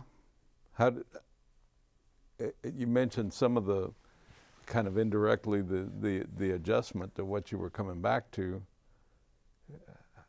Just how was that? How would you describe that sensation? You look around and you see the girls, for example, and was there? Arnold, we had plenty of time when we were getting ready to get discharged, so we were just goofing off. Some of the guys were already reading the want ads of classifieds to see what kind of jobs they could find in their hometown. Others were just having a good time getting drunk, getting laid, and while we were there in Long Beach. I had friends that I had developed a friendship with before I left my little car over there in North Hollywood. So I had places to go. I had a car, and you left your car. You left the car for the extent of your tour. Put it in storage. Believe it or not, it was a little. I bought it in California. At that time, it cost me the stunning total of $595. I bought a lot of money Triumph. in those days. Yeah, and I'm telling you, man. But I had my change saved up, and I bought myself a little 1960 Triumph TR3. So with the top down, I was an E3 at the time, and it was a good opportunity to be able to experience California as it was, then before we deployed. On the way back, I realized this is a far different place. Protests were already starting. Dissatisfaction with the government, dissatisfaction with the leaders, dissatisfaction by the leaders of the minority groups, etc. All of those things were rampant. And I happened to see a copy of a Fortune magazine that showed a picture of a scruffy-looking character, pimply face, dumb look on his face, granny glasses, a helmet with a daisy sticking out of it. And it said, "Returning Vietnam veterans, you think it was bad where you were at, ellipse, ... And that's when I realized, really, that was my welcome home. Not that anybody said welcome home. I'm sure they did when we were coming off the plane, but it was just not really to any fanfare. All we wanted to do was bury that. Sound familiar? People just putting it away. I think in many ways, what I didn't realize was the term that I never heard until years later, compartmentalizing. We're compartmentalizing. We're putting all that crap away from back then and then dealing with a whole new society, an evolving society, of which we were a part of, but we didn't know how to be a part of. Well, of course, your haircuts and your demeanor were a giveaway. Did you experience any? Did people single you out one way or the other, positively or negatively, when they saw you outside of base? Yeah. I never went off base with my uniform. Never. I didn't want to. It's not that I felt safer. I just didn't want to. As far as I was concerned, that was my work outfit. I lived on base, so when I left base, whether it was to go stay with friends in North Hollywood or wherever I'd go for the weekend, I wanted to interact with them as they were, civilians. Given that my hair was short, given that I didn't have, the accoutrements or any of the stuff hanging from me, or a bunch of rings, etc., whatever they may have been doing, let alone drugs or anything like that. I just didn't have the guts to do that. I was always a play it by the numbers sort of guy, obedient. Yeah. So you're back home now, and things have changed. And you went over. You were an E3, which is private in Army speak. You came back as an E5. Is that correct? Right. I got promoted to E4 probably about the first half of my tour, and by that time promotions were coming in fairly quickly, and we still had to test in the Navy because, of course, your proficiencies and all that.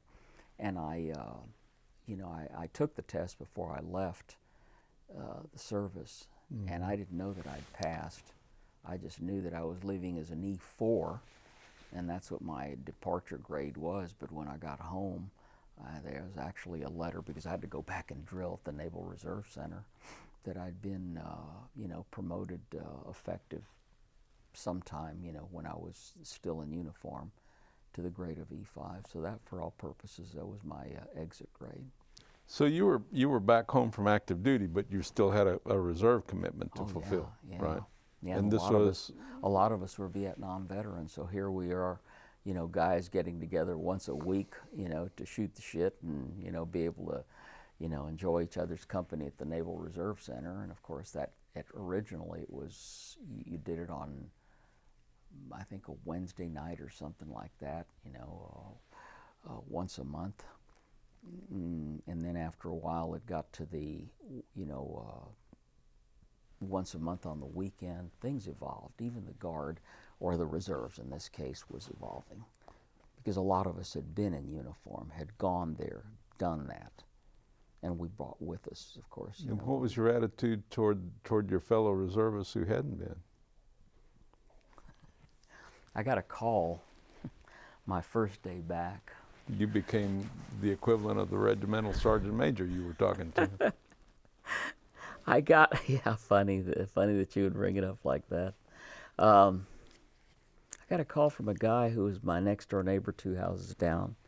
Tony, this is Ray. Hey, Ray, how you doing? Hadn't seen him since before I was getting ready to leave, and he wasn't going to join the service. He's just a college boy enjoying his time when I saw him last before I left. Calls me up. He had been to boot camp. He had been to ITR, you know, like AIT, and he was just on leave, you know, for a while with his family before he was due to ship over to Vietnam, Marine. Says, Tony, I said, I understand you came. He said to me, I understand you came. You're back. Just got back from Vietnam. I thought, Jesus, word gets back awfully quickly. Well, my mother and his mother were close, so I'm sure my mom said something to his mother. And when he called me up, he says, just want calling you up to find out what Vietnam's like. I said, why? He says, well, I'm getting ready to go. I said, what? He says, yeah, you know, he says, I just need for you to cut me some slack. I remember the term that he used. Cut you some slack. God, how many times didn't I hear that trite term, you know, that overused term? And I said, well, the only thing that I can offer you is just, you know, keep your head low. That's all I said. You know, in other words, I was trying to preach caution. I didn't want to go talk to him about, you're going to see injuries like this, you're going to see death like this, you're going to see wonderful people like that, you're going to see jerks like this, you're going to be confronted with matters that you don't know how to deal with, and you're going to have to make decisions on your own. I couldn't say those things because, first of all, I still had not gathered my thoughts that had been put away, which was the basis for my post-traumatic stress, you know, that I can talk about a little later on. But I knew that something just wasn't right. I didn't feel like I fit in. And I didn't know how to deal with that. You know, you come to a town, El Paso's always been very supportive of its military population, but life went on. You know, you see people. I saw a gal that I really had been, over the course of my, you know, junior and senior year, quite attracted to her, and she and I became pals. You know, nothing more beyond that. But when I saw her within the first couple days that I was back, she was concerned about something in her own personal life, so we really hardly talked. Hey, how you doing? That sort of thing. But I just never quite knew how to fit in without some way, somehow talking about myself. And I remember one day at the academic, well, the equivalent to the academic center here, I was studying, and there was a young girl whom we just really kind of started talking to each other, and she finally asked me, what do you do? I said, oh, I'm just, you know, majoring in blah, blah, and, you know, what I wanted to do with it and be and all that sort of thing. And I said, but, you know, I just came back from Vietnam. That's all I had to say. And this girl very simply says, Vietnam, ooh, you're one of those baby killers. That's the first time that I heard the term killing babies. Killing babies. That had never been something that I'd been confronted with. So all of a sudden, this very warm interaction with a girl that I was, quite frankly, you know, attracted to, and I just wanted to find a way to be able to, you know, to hit it off with her, and perhaps leading to other things, getting together, whatever. She said that, Jesus, I felt empty. How do you come back, with a good, comeback line, and still trying to salvage something in the way of a possible attraction between you and that person. Well, it didn't happen. She and I never went out, and I ended up, keeping my distance from her because I didn't want to go through that shocker again about baby killer. Yeah. So just to fill in the blank, you when you got back home, you enrolled at UTEP, right? University of Texas at El Paso, to study what? The biological sciences. I thought I wanted to be a doctor at the time. Mm-hmm. And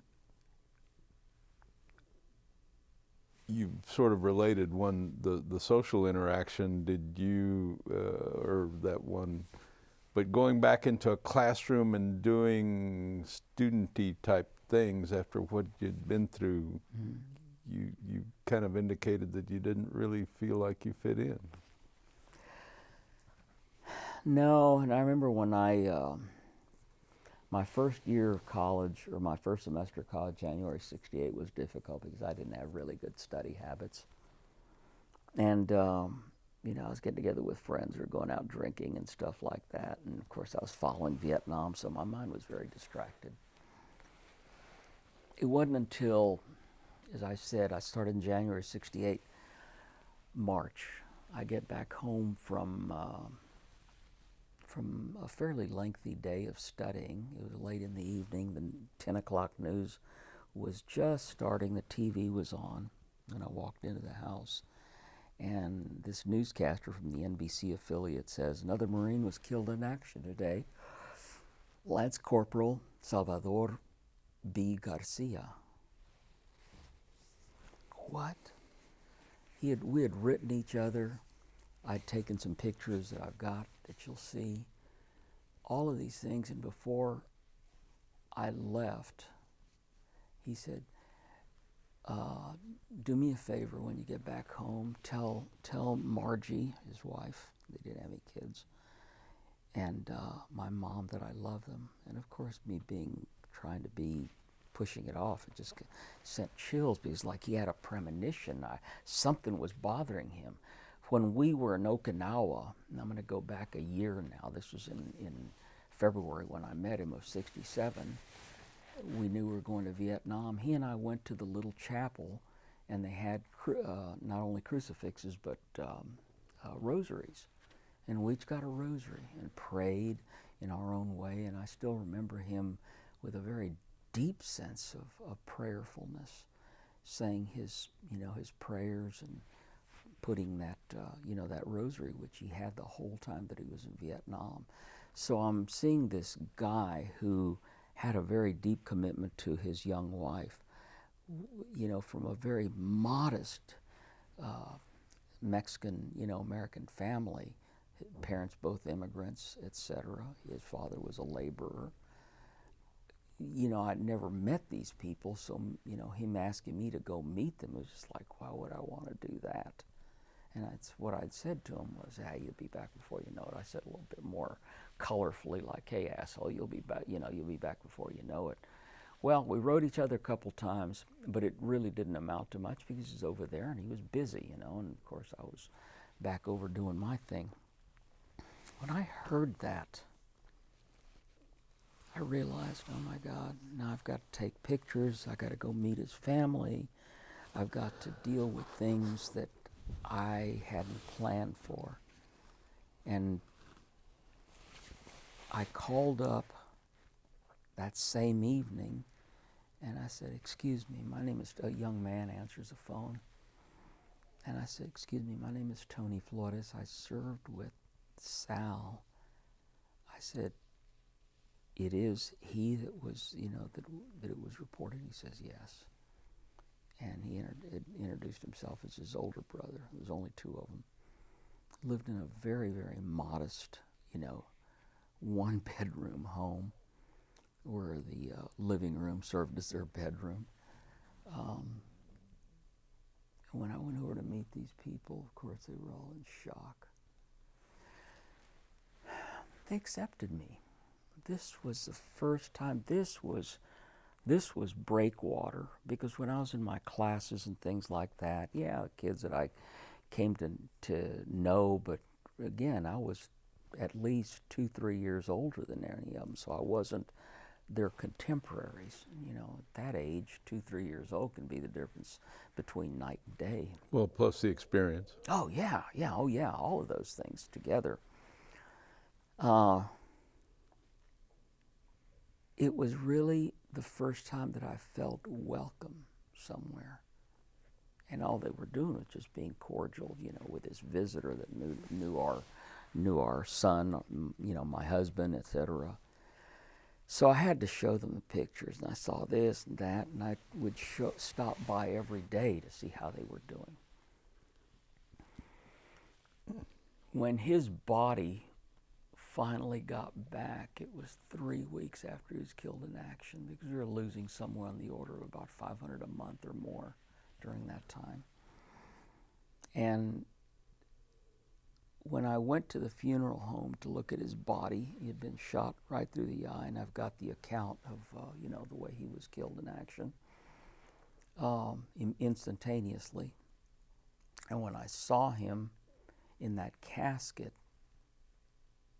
it just angered me. It angered me that he was gone. And when I found out, I said, oh my God, he couldn't have had much time left, because he had just started his tour when I met him. I had already been there for several months, in country and in Okinawa and back and forth. So it was just like, to me, that was unfair. It was not right. I was angry. My anger really started coming out. But when it was really insult to injury was to go to that frickin' funeral home and see this Marine in his dress uniform, his eyes closed, and you could see where, you know, the wound, you know, that they tried to, he got hit directly, you know, on the orb of the eye, and it went out and killed him instantly. But to see this guy that I spent time with, and then thinking about Mark, who had been killed, you know, the previous May that I told you about. So 2 of the 3 of us that went in country together were now gone. I was the only one that was left. And the why started coming back out. What I'd been grieving and thinking about Mark since May of '67, and here I am, you know, with Sal's remains, and well, that would have been about 6 weeks or so after March 5th, so it was already well into April. And then prior to that, February 25th coming up, '68, when I'd gone over to my parents' restaurant, my mom, you know, was running the business since my dad had passed away, and had a bar, and she says, why don't you take care of the place while I go home, or whatever she's going to do, and I would, and stay there with the guys. There was a gentleman by the name of Arnold Rivera from El Paso, very, very distinguished looking gentleman. And I'd known him, but I didn't know his kids. His kids were a couple years younger than me. His son, Arnold Jr., had graduated from high school in May of '67. He went to boot camp that summer and gone to AIT. So by late '67, he had been assigned to a unit, sent in country. He had been in country, I think, just at the beginning, towards the end or the beginning of '68. And within that time that he was in country, he was killed February 25th. 19 years old. Hadn't known anything but high school, perhaps whatever his social life was then. Gone to the military, given a rifle, and killed in what was probably one of the most horrific debacles at Quezon. And it took them somewhere like 6 weeks to retrieve his body, Arnold. And to see this man, you know, to see his father, whom I knew, how I felt when I saw the young man, you know, having to go to his funeral and all that, it hit me as something is unfair here. It was a very, very sad time for me. And it really opened up wounds that I didn't even address until much later in 2007 after I'd retired. So I was carrying the weight of those hurts, 67, 68, all the way forward until I retired. Why? Because I'd put it away. I'd compartmentalized it, but like someone told me, you got to go back and visit those compartments. And I never had. And it was only when I entered the VA program, as I said to you already, that my realization was you've been dealing with guilt and anger in your own subtle way that's affected your relationships, it's affected your marriage, it's affected the way, you could have been a better father. I mean, we always think we could have been a better parent. But all of those things, my restlessness, my desire to just wander, to get lost, to be alone, all of those things. And my experiences with post-traumatic stress was mild compared to to many, many of the other people that have dealt with some really tragic matters. Well, you saw an awful lot of carnage. I know that had to have some impact on you. And it depersonalized things. But in depersonalizing things, Arnold, what I think happened was you just wanted it to go away, but it was always there. So let's move to your enrolling at UT Austin. You said you came here in 70. I worked hard from January 68 until May of 70 at UTEP. I had amassed almost 90 hours. I was really smoking. Going to school during the summer, etc. My study habits had really taken hold. And then when I got here to UT, I'd come from a school that was 10,000 people large and just a small university. It was neat. I worked, as a student assistant at the Department of Biology and as a student assistant for one of my language teachers, a Russian teacher that I'd had in high school. I loved it. Everything was really kind of cool. I was getting into a groove.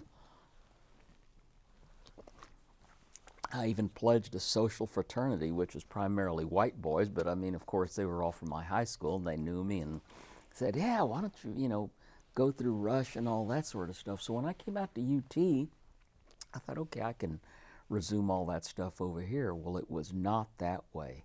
The first thing I started doing when I when I went over and registered at Gregory Gymnasium on a hot August, late August afternoon before classes start and getting your classes and all that, I thought, this is miserable. It was humid, it was just not a fun thing. That's my introduction to UT. And oh, by the way, this is a big-ass campus. And that was just really the original 40 acres, even though Irwin was going crazy with all of his building going on around. But the first thing I started looking around saying, I really don't see very many Hispanics here.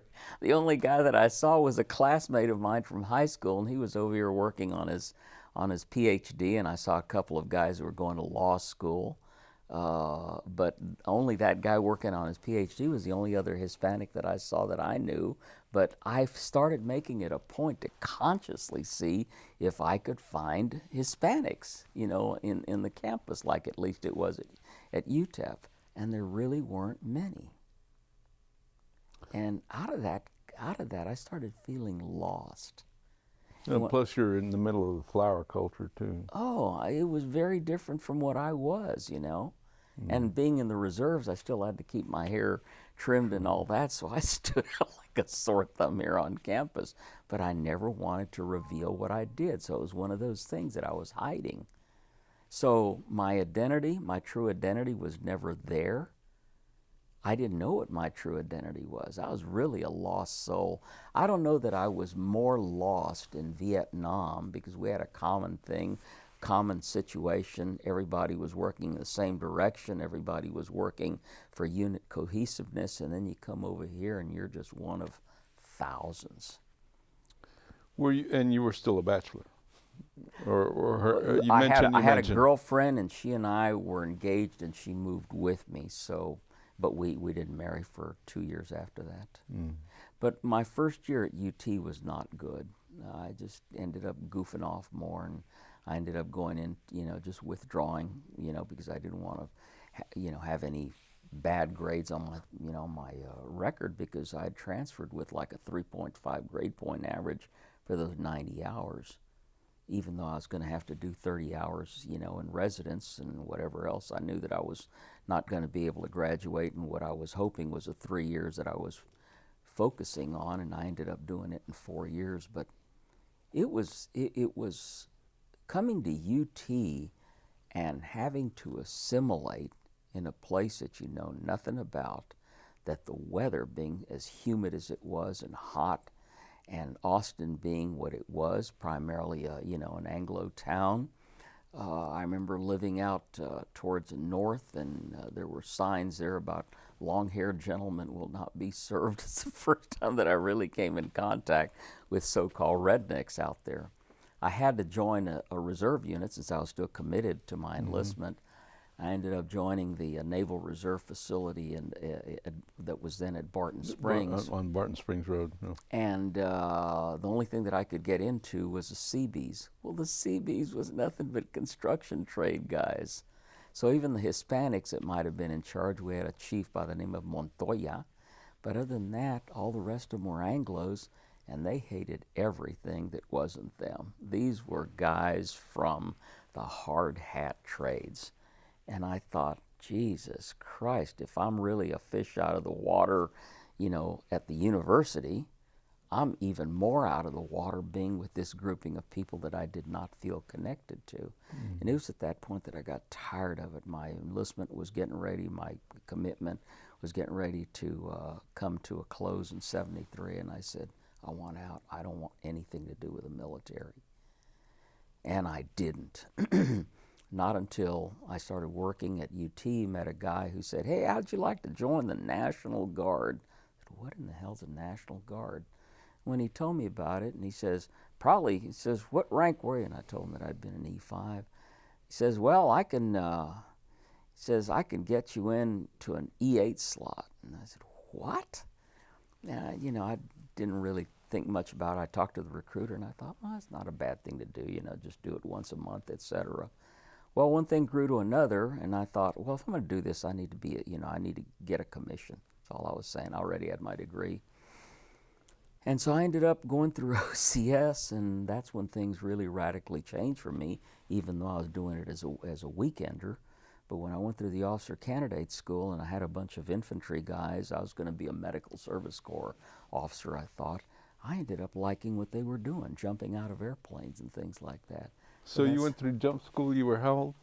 I was 30 years old when I went to jump school. You were an old man. Yeah, I was. I was commissioned when I was, I was commissioned in May of '77. So yeah, I wasn't quite 30. So second lieutenant, what branch? Infantry. So and then I had to go to jump school. Was there a jump school here? Did you have to go to Benning or? Benning had an MTT class, and they were overseeing everything, but everything was run by the 82nd Airborne Division, with the Black Hats being people from the so-called local 36th Airborne Brigade, which was round out to the 82nd Airborne Division. So here I am as a brand new guy with a bunch of war veterans themselves. There were several Vietnam veterans and stuff like that. So I'm over here starting from scratch again. Not a corpsman, not a medic, an infantry officer. And I had to learn a lot, but I think I learned more than anything else living in this, in the shark tank with a lot of very, very bigoted Anglos, that I was now their leader. And I had to prove myself because I was not airborne. They were. Many of them were Ranger qualified. I was not. And I had to be able to show my stuff with a bunch of weekenders. That was not easy, but I did it. That was the 36th Infantry. At that time, It was called the 36th Airborne Brigade because they still have the 49th Armored Division. So I got to be pretty good, and I got to be one of those that had a reputation for putting your arms around things, and I was assigned to some pretty sticky matters, but that's when I came to learn to live the real, the real game about how to play the game, how to play within the rules, how to know how to keep yourself out of trouble, how to know how to lead people, how to deal with troublemakers, those sort of things, including your bosses, or how to be able to serve faithfully. So just, it was a human, game. But in my 30s, I think I was a little bit more stable in the, my What was your outlooks. first assignment as an officer? I was Brand new LT. I was a platoon leader with the Combat Support Company Scout Platoon, of all things. Other than trained, basic trained in infantry, I was now leading a scout platoon, and the scout platoon was normally one of the more advanced platoons for, first lieutenants. Now just a shaved tail second lieutenant. I had to learn a hell of a lot because I had some very, very talented guys, and they were watching me. How was I going to lead them? The guy that was my company commander was a real jerk. He hated Mexicans, and it was obvious to me, but I always made it a point to just, keep my nose up, to him, never give in to him. But at the same time, there were some allegations that had been made against me. And I realized that this guy's not helping me. In fact, he's trying to screw me.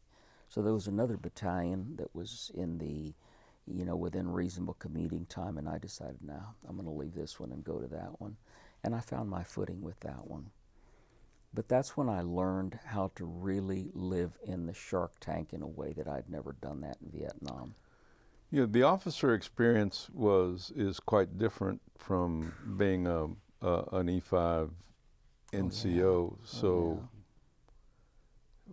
for people who don't know what that's like, could you kind of describe what's expected of an officer in terms of conduct and those kinds of things that aren't expected of an enlisted or an NCO? Yeah, the big one is Leadership 101, which means status. What's your numbers? What's their readiness? How's your equipment? All those sort of things that we never had to worry about when we were just, one of the boys in the line. What's the welfare of your people? What do they have any issues? And all that. Even though we were weekenders, we'd go on annual training tours out to Fort Chaffee, jump in. You're talking matters of safety. You had to do a lot of things that in the past you didn't have to do when you were one of the enlisted troops taking orders from the lieutenant or from the captain. Now you are one of those, and whatever you do, you've got to assuage the boys that are above you, and you've got to make sure that your people are going to follow you. How? That they have faith in you. It was an interesting kind of set of jaws, in this vice called the chain of command. And you mentioned that the officer corps of the 36 was Primarily majority Anglo. Oh yeah. Were there any other Latino officers that weren't stationed in the valley? There was a captain who was not well thought of that I got along with well. Can't remember his name. And then there were about one or two other lieutenants, and I think we had one TAC officer at OCS. There were few of us. And then, of course, me being a little guy, me being with an airborne unit, me being Hispanic, me being non-airborne qualified, I had to learn a lot. But I'll tell you what, I learned a hell of a lot, and I took it on as a challenge. Physically, I'd always been able to run and do pull-ups and things like that. I wasn't athletic, but I certainly could do it, but when I went through the jump master course, that was a whole different thing. You had to be able to, for instance, you had to do, the jump school was 5 qualifying jumps, and do the usual physical fitness harassments and this and that, and learn how to jump out of an airplane and all those sort of things that just got you dirty and tired and all that sort of stuff. And if you made it through the 5th qualifying jump and didn't hurt yourself, you got your wings. I'm not trying to minimize it. I'm just saying, compared to the jump master course, the advanced airborne course, that was a whole other story, because that was very technical, and it had to be done by the numbers, and it was on time. The people that you had that were your black hats were extremely experienced senior NCOs, and there's 60 of us that started, and only 5 of us graduated from it, and I was one of those 5. One of my platoon members, squad members, said, LT, I'd think twice about going to jump master school. He says, you're not very large. You're going to have to be jumping some very massive stuff. 49-pound parachute, 25-pound reserve. Your weapon at that time, by that time they were M16s, but they were still, 9, 10 pounds, whatever they weigh, plus whatever other gear that you've got in addition to your helmet, your boots, and all that crap. And oh, by the way, one of the requirements for successfully completing the course is jumping a 110-pound bag in front of you, known as a Combat Weapons and Individual Equipment Bag, WESI. It was a square box that you had tethered on, and from the top of that box to the bottom was 36 inches, and I only had like a 29-inch inseam, so I had to do this. But you had to carry that damn thing, which was loaded with sand to simulate weapons and stuff like that. Carried it on board that aircraft. So you can imagine, with all that extra weight and that crap that I had, it was sheer determination.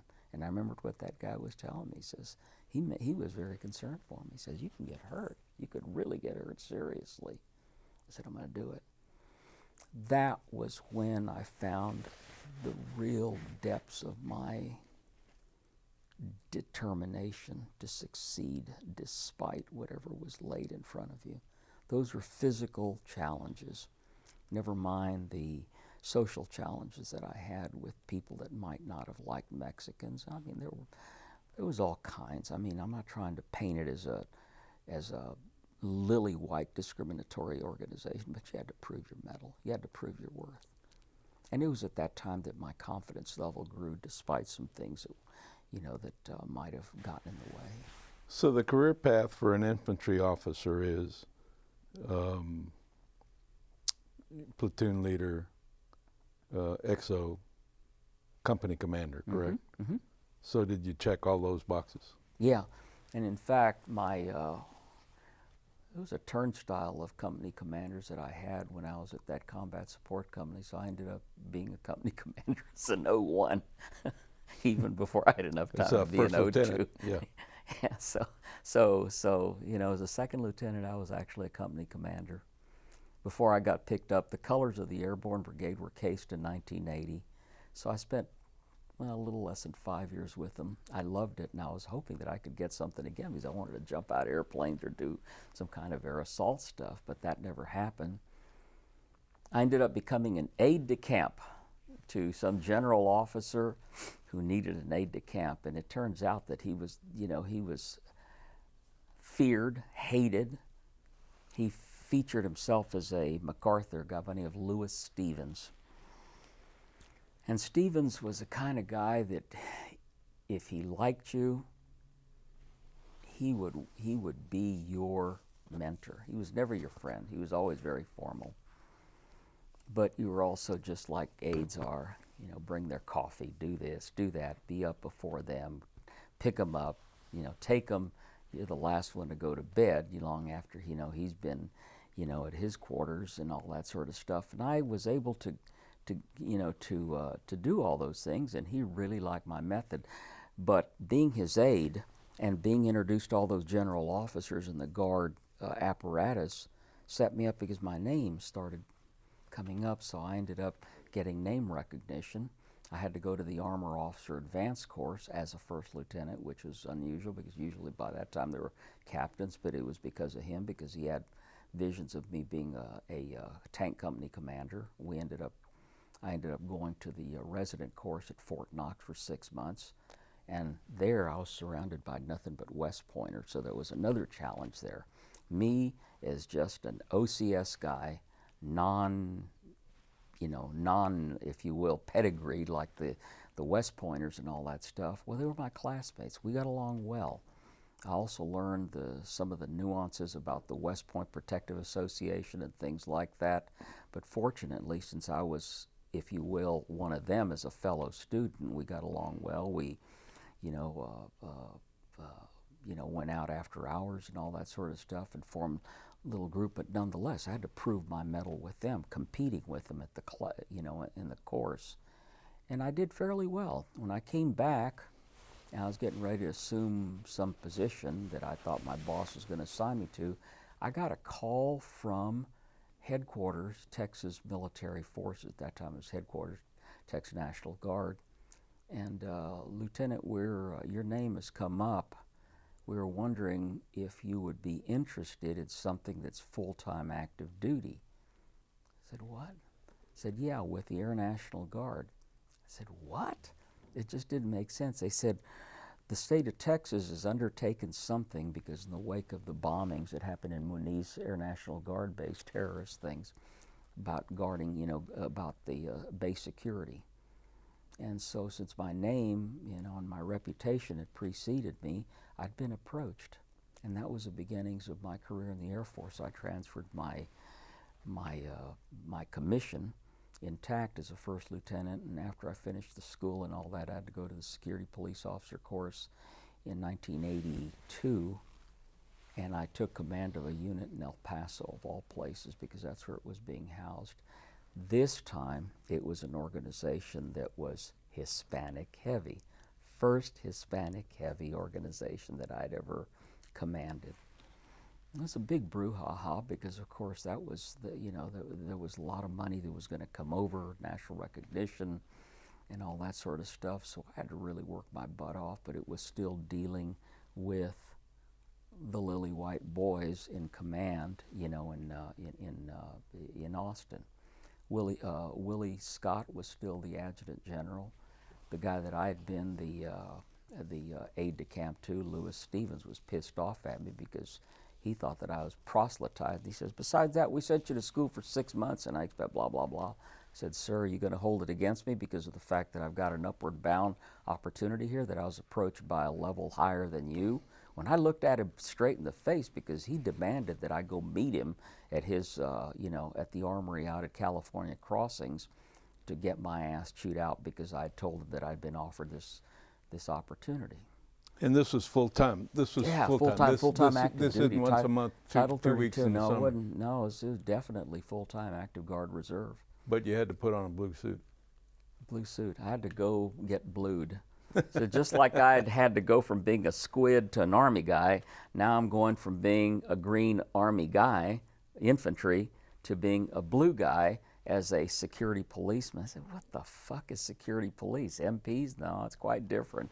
So I had to go through the course and all that, and I ended up getting a very good reputation because of what I did in the course of those years that I was in El Paso from 82 to late 87, and then I was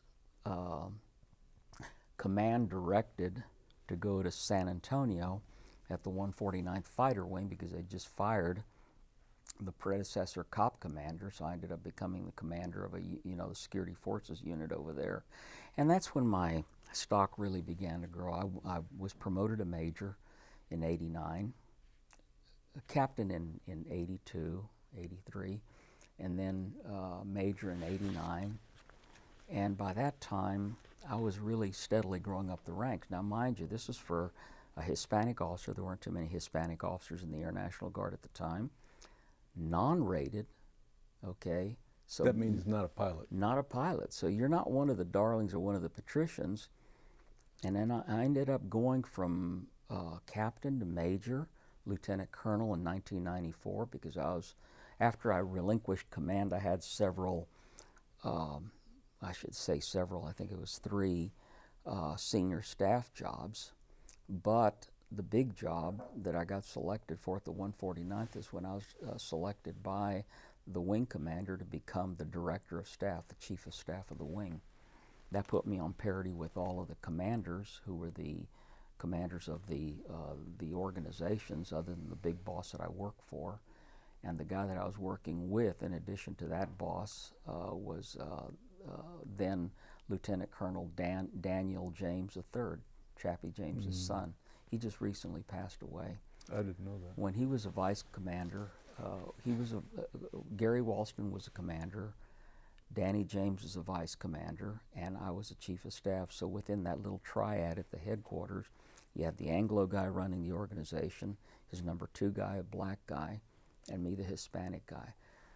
That's when I started now experiencing something in reverse, because the Mexican Americans, who were very polarized at that point from that organization, they felt that the Anglos were just basically having whatever they wanted, and they had to work hard for what they had. The supply guys, the logistics guys, were the ones who, for all purposes, were Hispanics. Okay, they were led by Lieutenant Colonel Juanito Rodriguez, and they had their own little world over there in the supply area.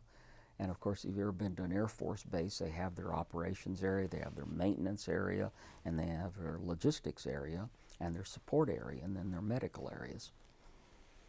So this guy Rodriguez had decided, since there was a pavilion close to the headquarters building that they called the Willie Nelson Park, that they were going to have something called the Pancho Villa Pavilion. And I heard that, and he said, "No, cabrón." Yeah, by that time, people like Rodriguez are starting to see me as an Oreo, okay? And I thought, oh man, this is interesting. This is going to be interesting. This is the first time that I was starting to feel identified as one of them. And it was just very subtle, because up to this time it was me working my butt off, doing the best that I could, not sucking up to anybody, just good, solid work.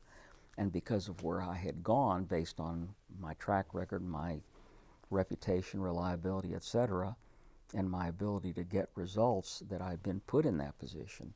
But now I'm having to deal with the wrath of some people that felt that some way, somehow, I was, their token.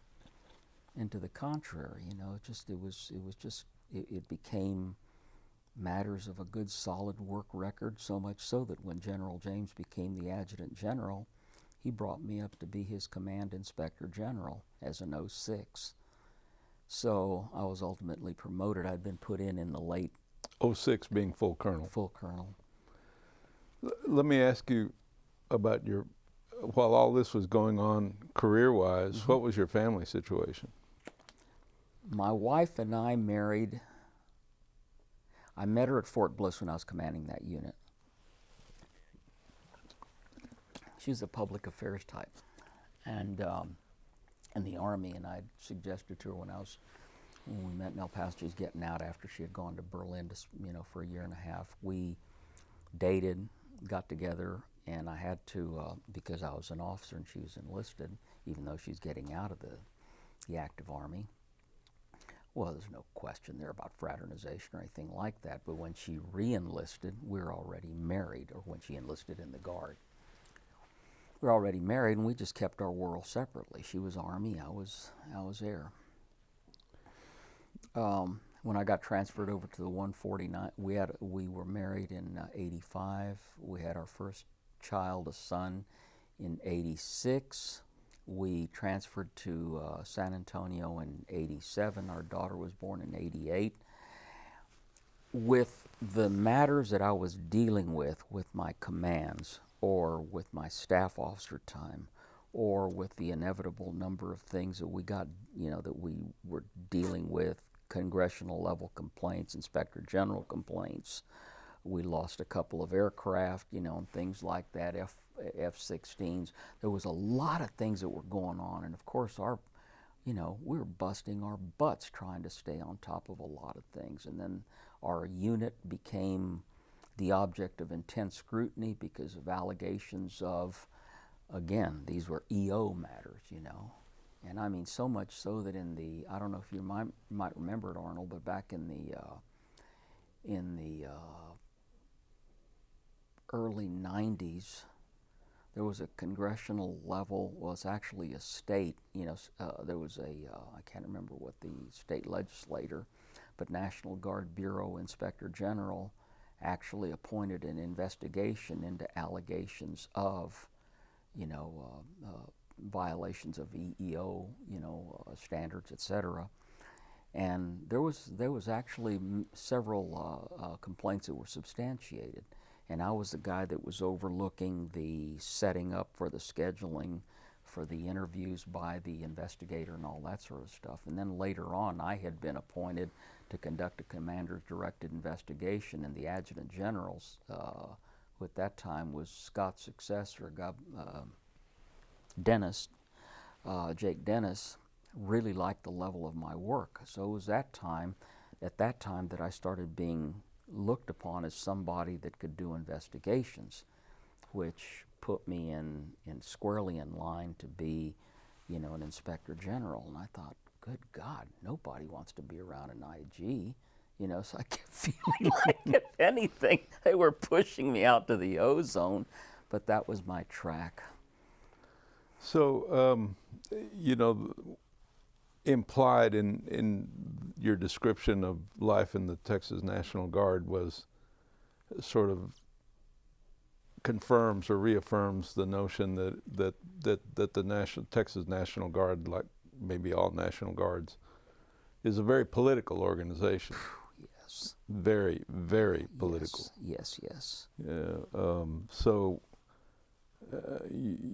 I'm just kind of summing up just to connect the dots for somebody who might not understand this.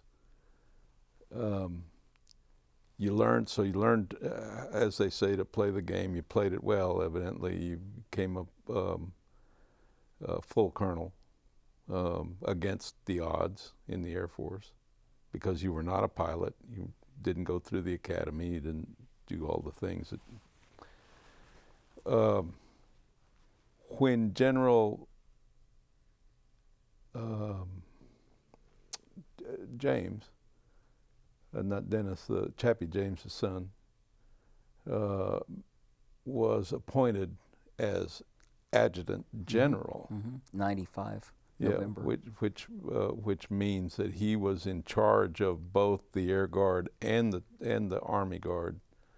There was a great deal of consternation, was there not? Funny that you would mention this, and I'll certainly elaborate on it if you like. James and I worked very well together. He knew that he could count on me.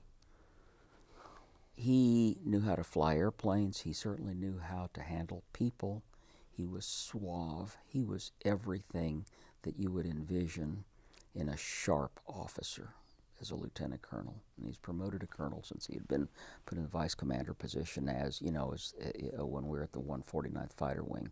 We had an operational readiness inspection in '94 that we passed with flying colors, despite the fact that our wing commander's parents died within minutes of each other and he had to go there. So it was just James and I running the show, you know, as far as this deployment out to Mississippi, you know, for our operational readiness inspection. A very rigorous thing. Well, our pilots passed with flying colors. We were just this side of an outstanding, which is not very common in Guard F-16 units, which had to prove their mettle and their worth.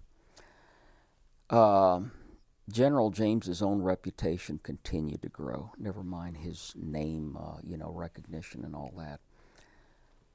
I got a call because I had introduced him to another black lieutenant colonel whom I'd known, who had been a comptroller at the Houston unit, and then decided to go to Dallas where he thought he could get promoted to that 06, and it turns out they didn't want to, so he had some EO complaints against the state, and there was a lot of crap going on. When they both came over, because they're getting promoted to 06, that would have been in 94, 95,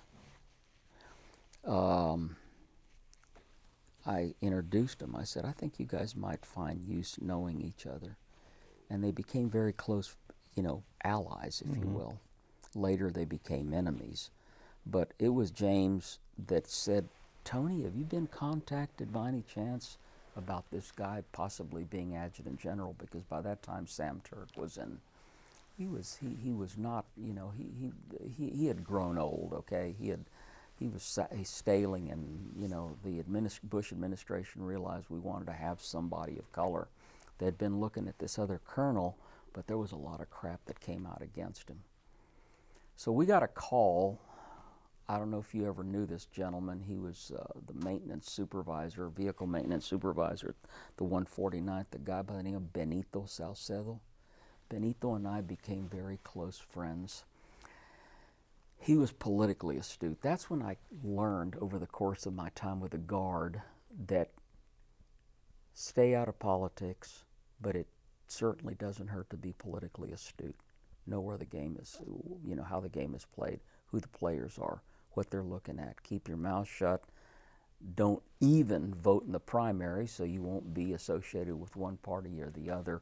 I learned those things. If there's anything that the Guard taught me that I would have never have learned in in the active component, was it's okay to be politically astute. It is risky and potentially fatal to be politically active. And it was that balance that I came over the years to develop very well, to where nobody knew what party I was affiliated with. Nobody knew what my philosophies were, other than the fact that I was, a good commander that did good work and took care of my folks.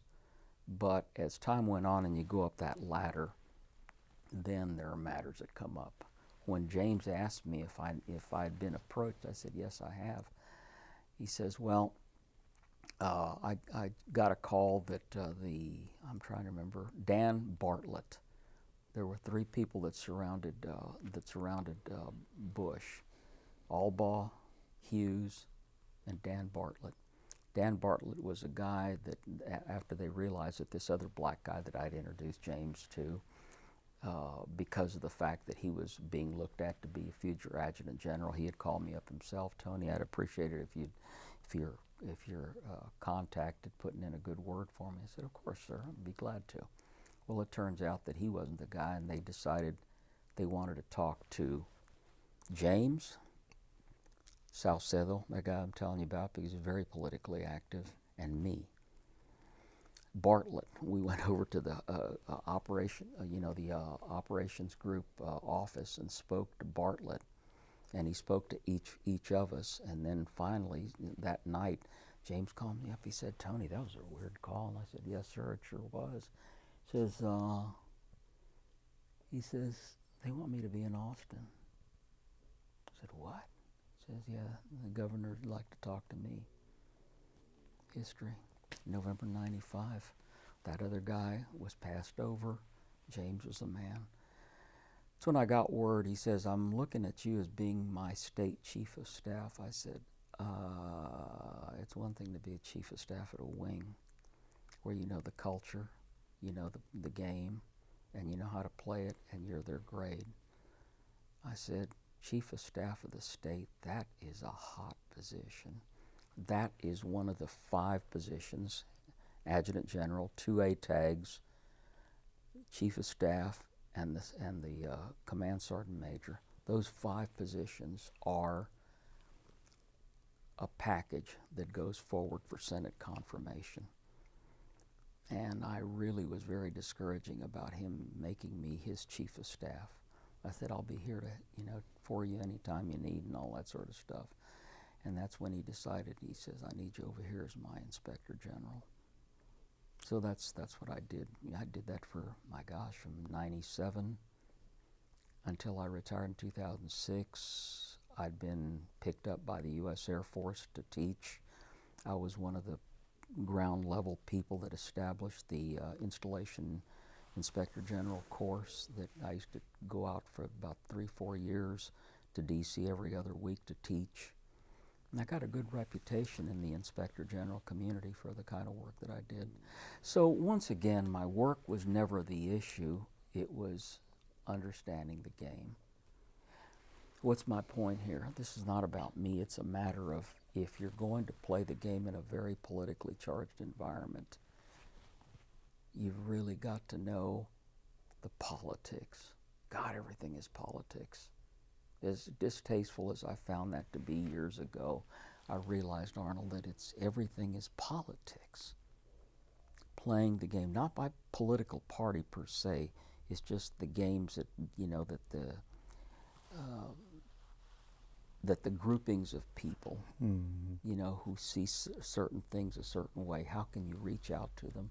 And maybe that was a part of it, because I remember this Hispanic sergeant comes up to me, lady, one time when I was chief of staff. She said, since you seem to have all the answers to everything, I want to ask you a question. What? Sergeant Nava. And I said, what are you talking about, Sergeant Nava? She says, I got a problem, and I think, and I need your help to fix it. That's when I came to realize, you know what, you can help people. If nothing else, is learning how to point them in the right direction. That's when I really felt my feet grow bold, solid, and on the ground. I thought, wow, if you can be somebody that can steer people in good directions. I remember one complaint that I had from a complainant, and it was a very ugly complaint. She says, at the end of our interview, she says, Colonel Florez, even if you don't find anything in my favor, she says, thank you for giving me the opportunity to vent. It was then that I realized, I broke the code. Be there. We're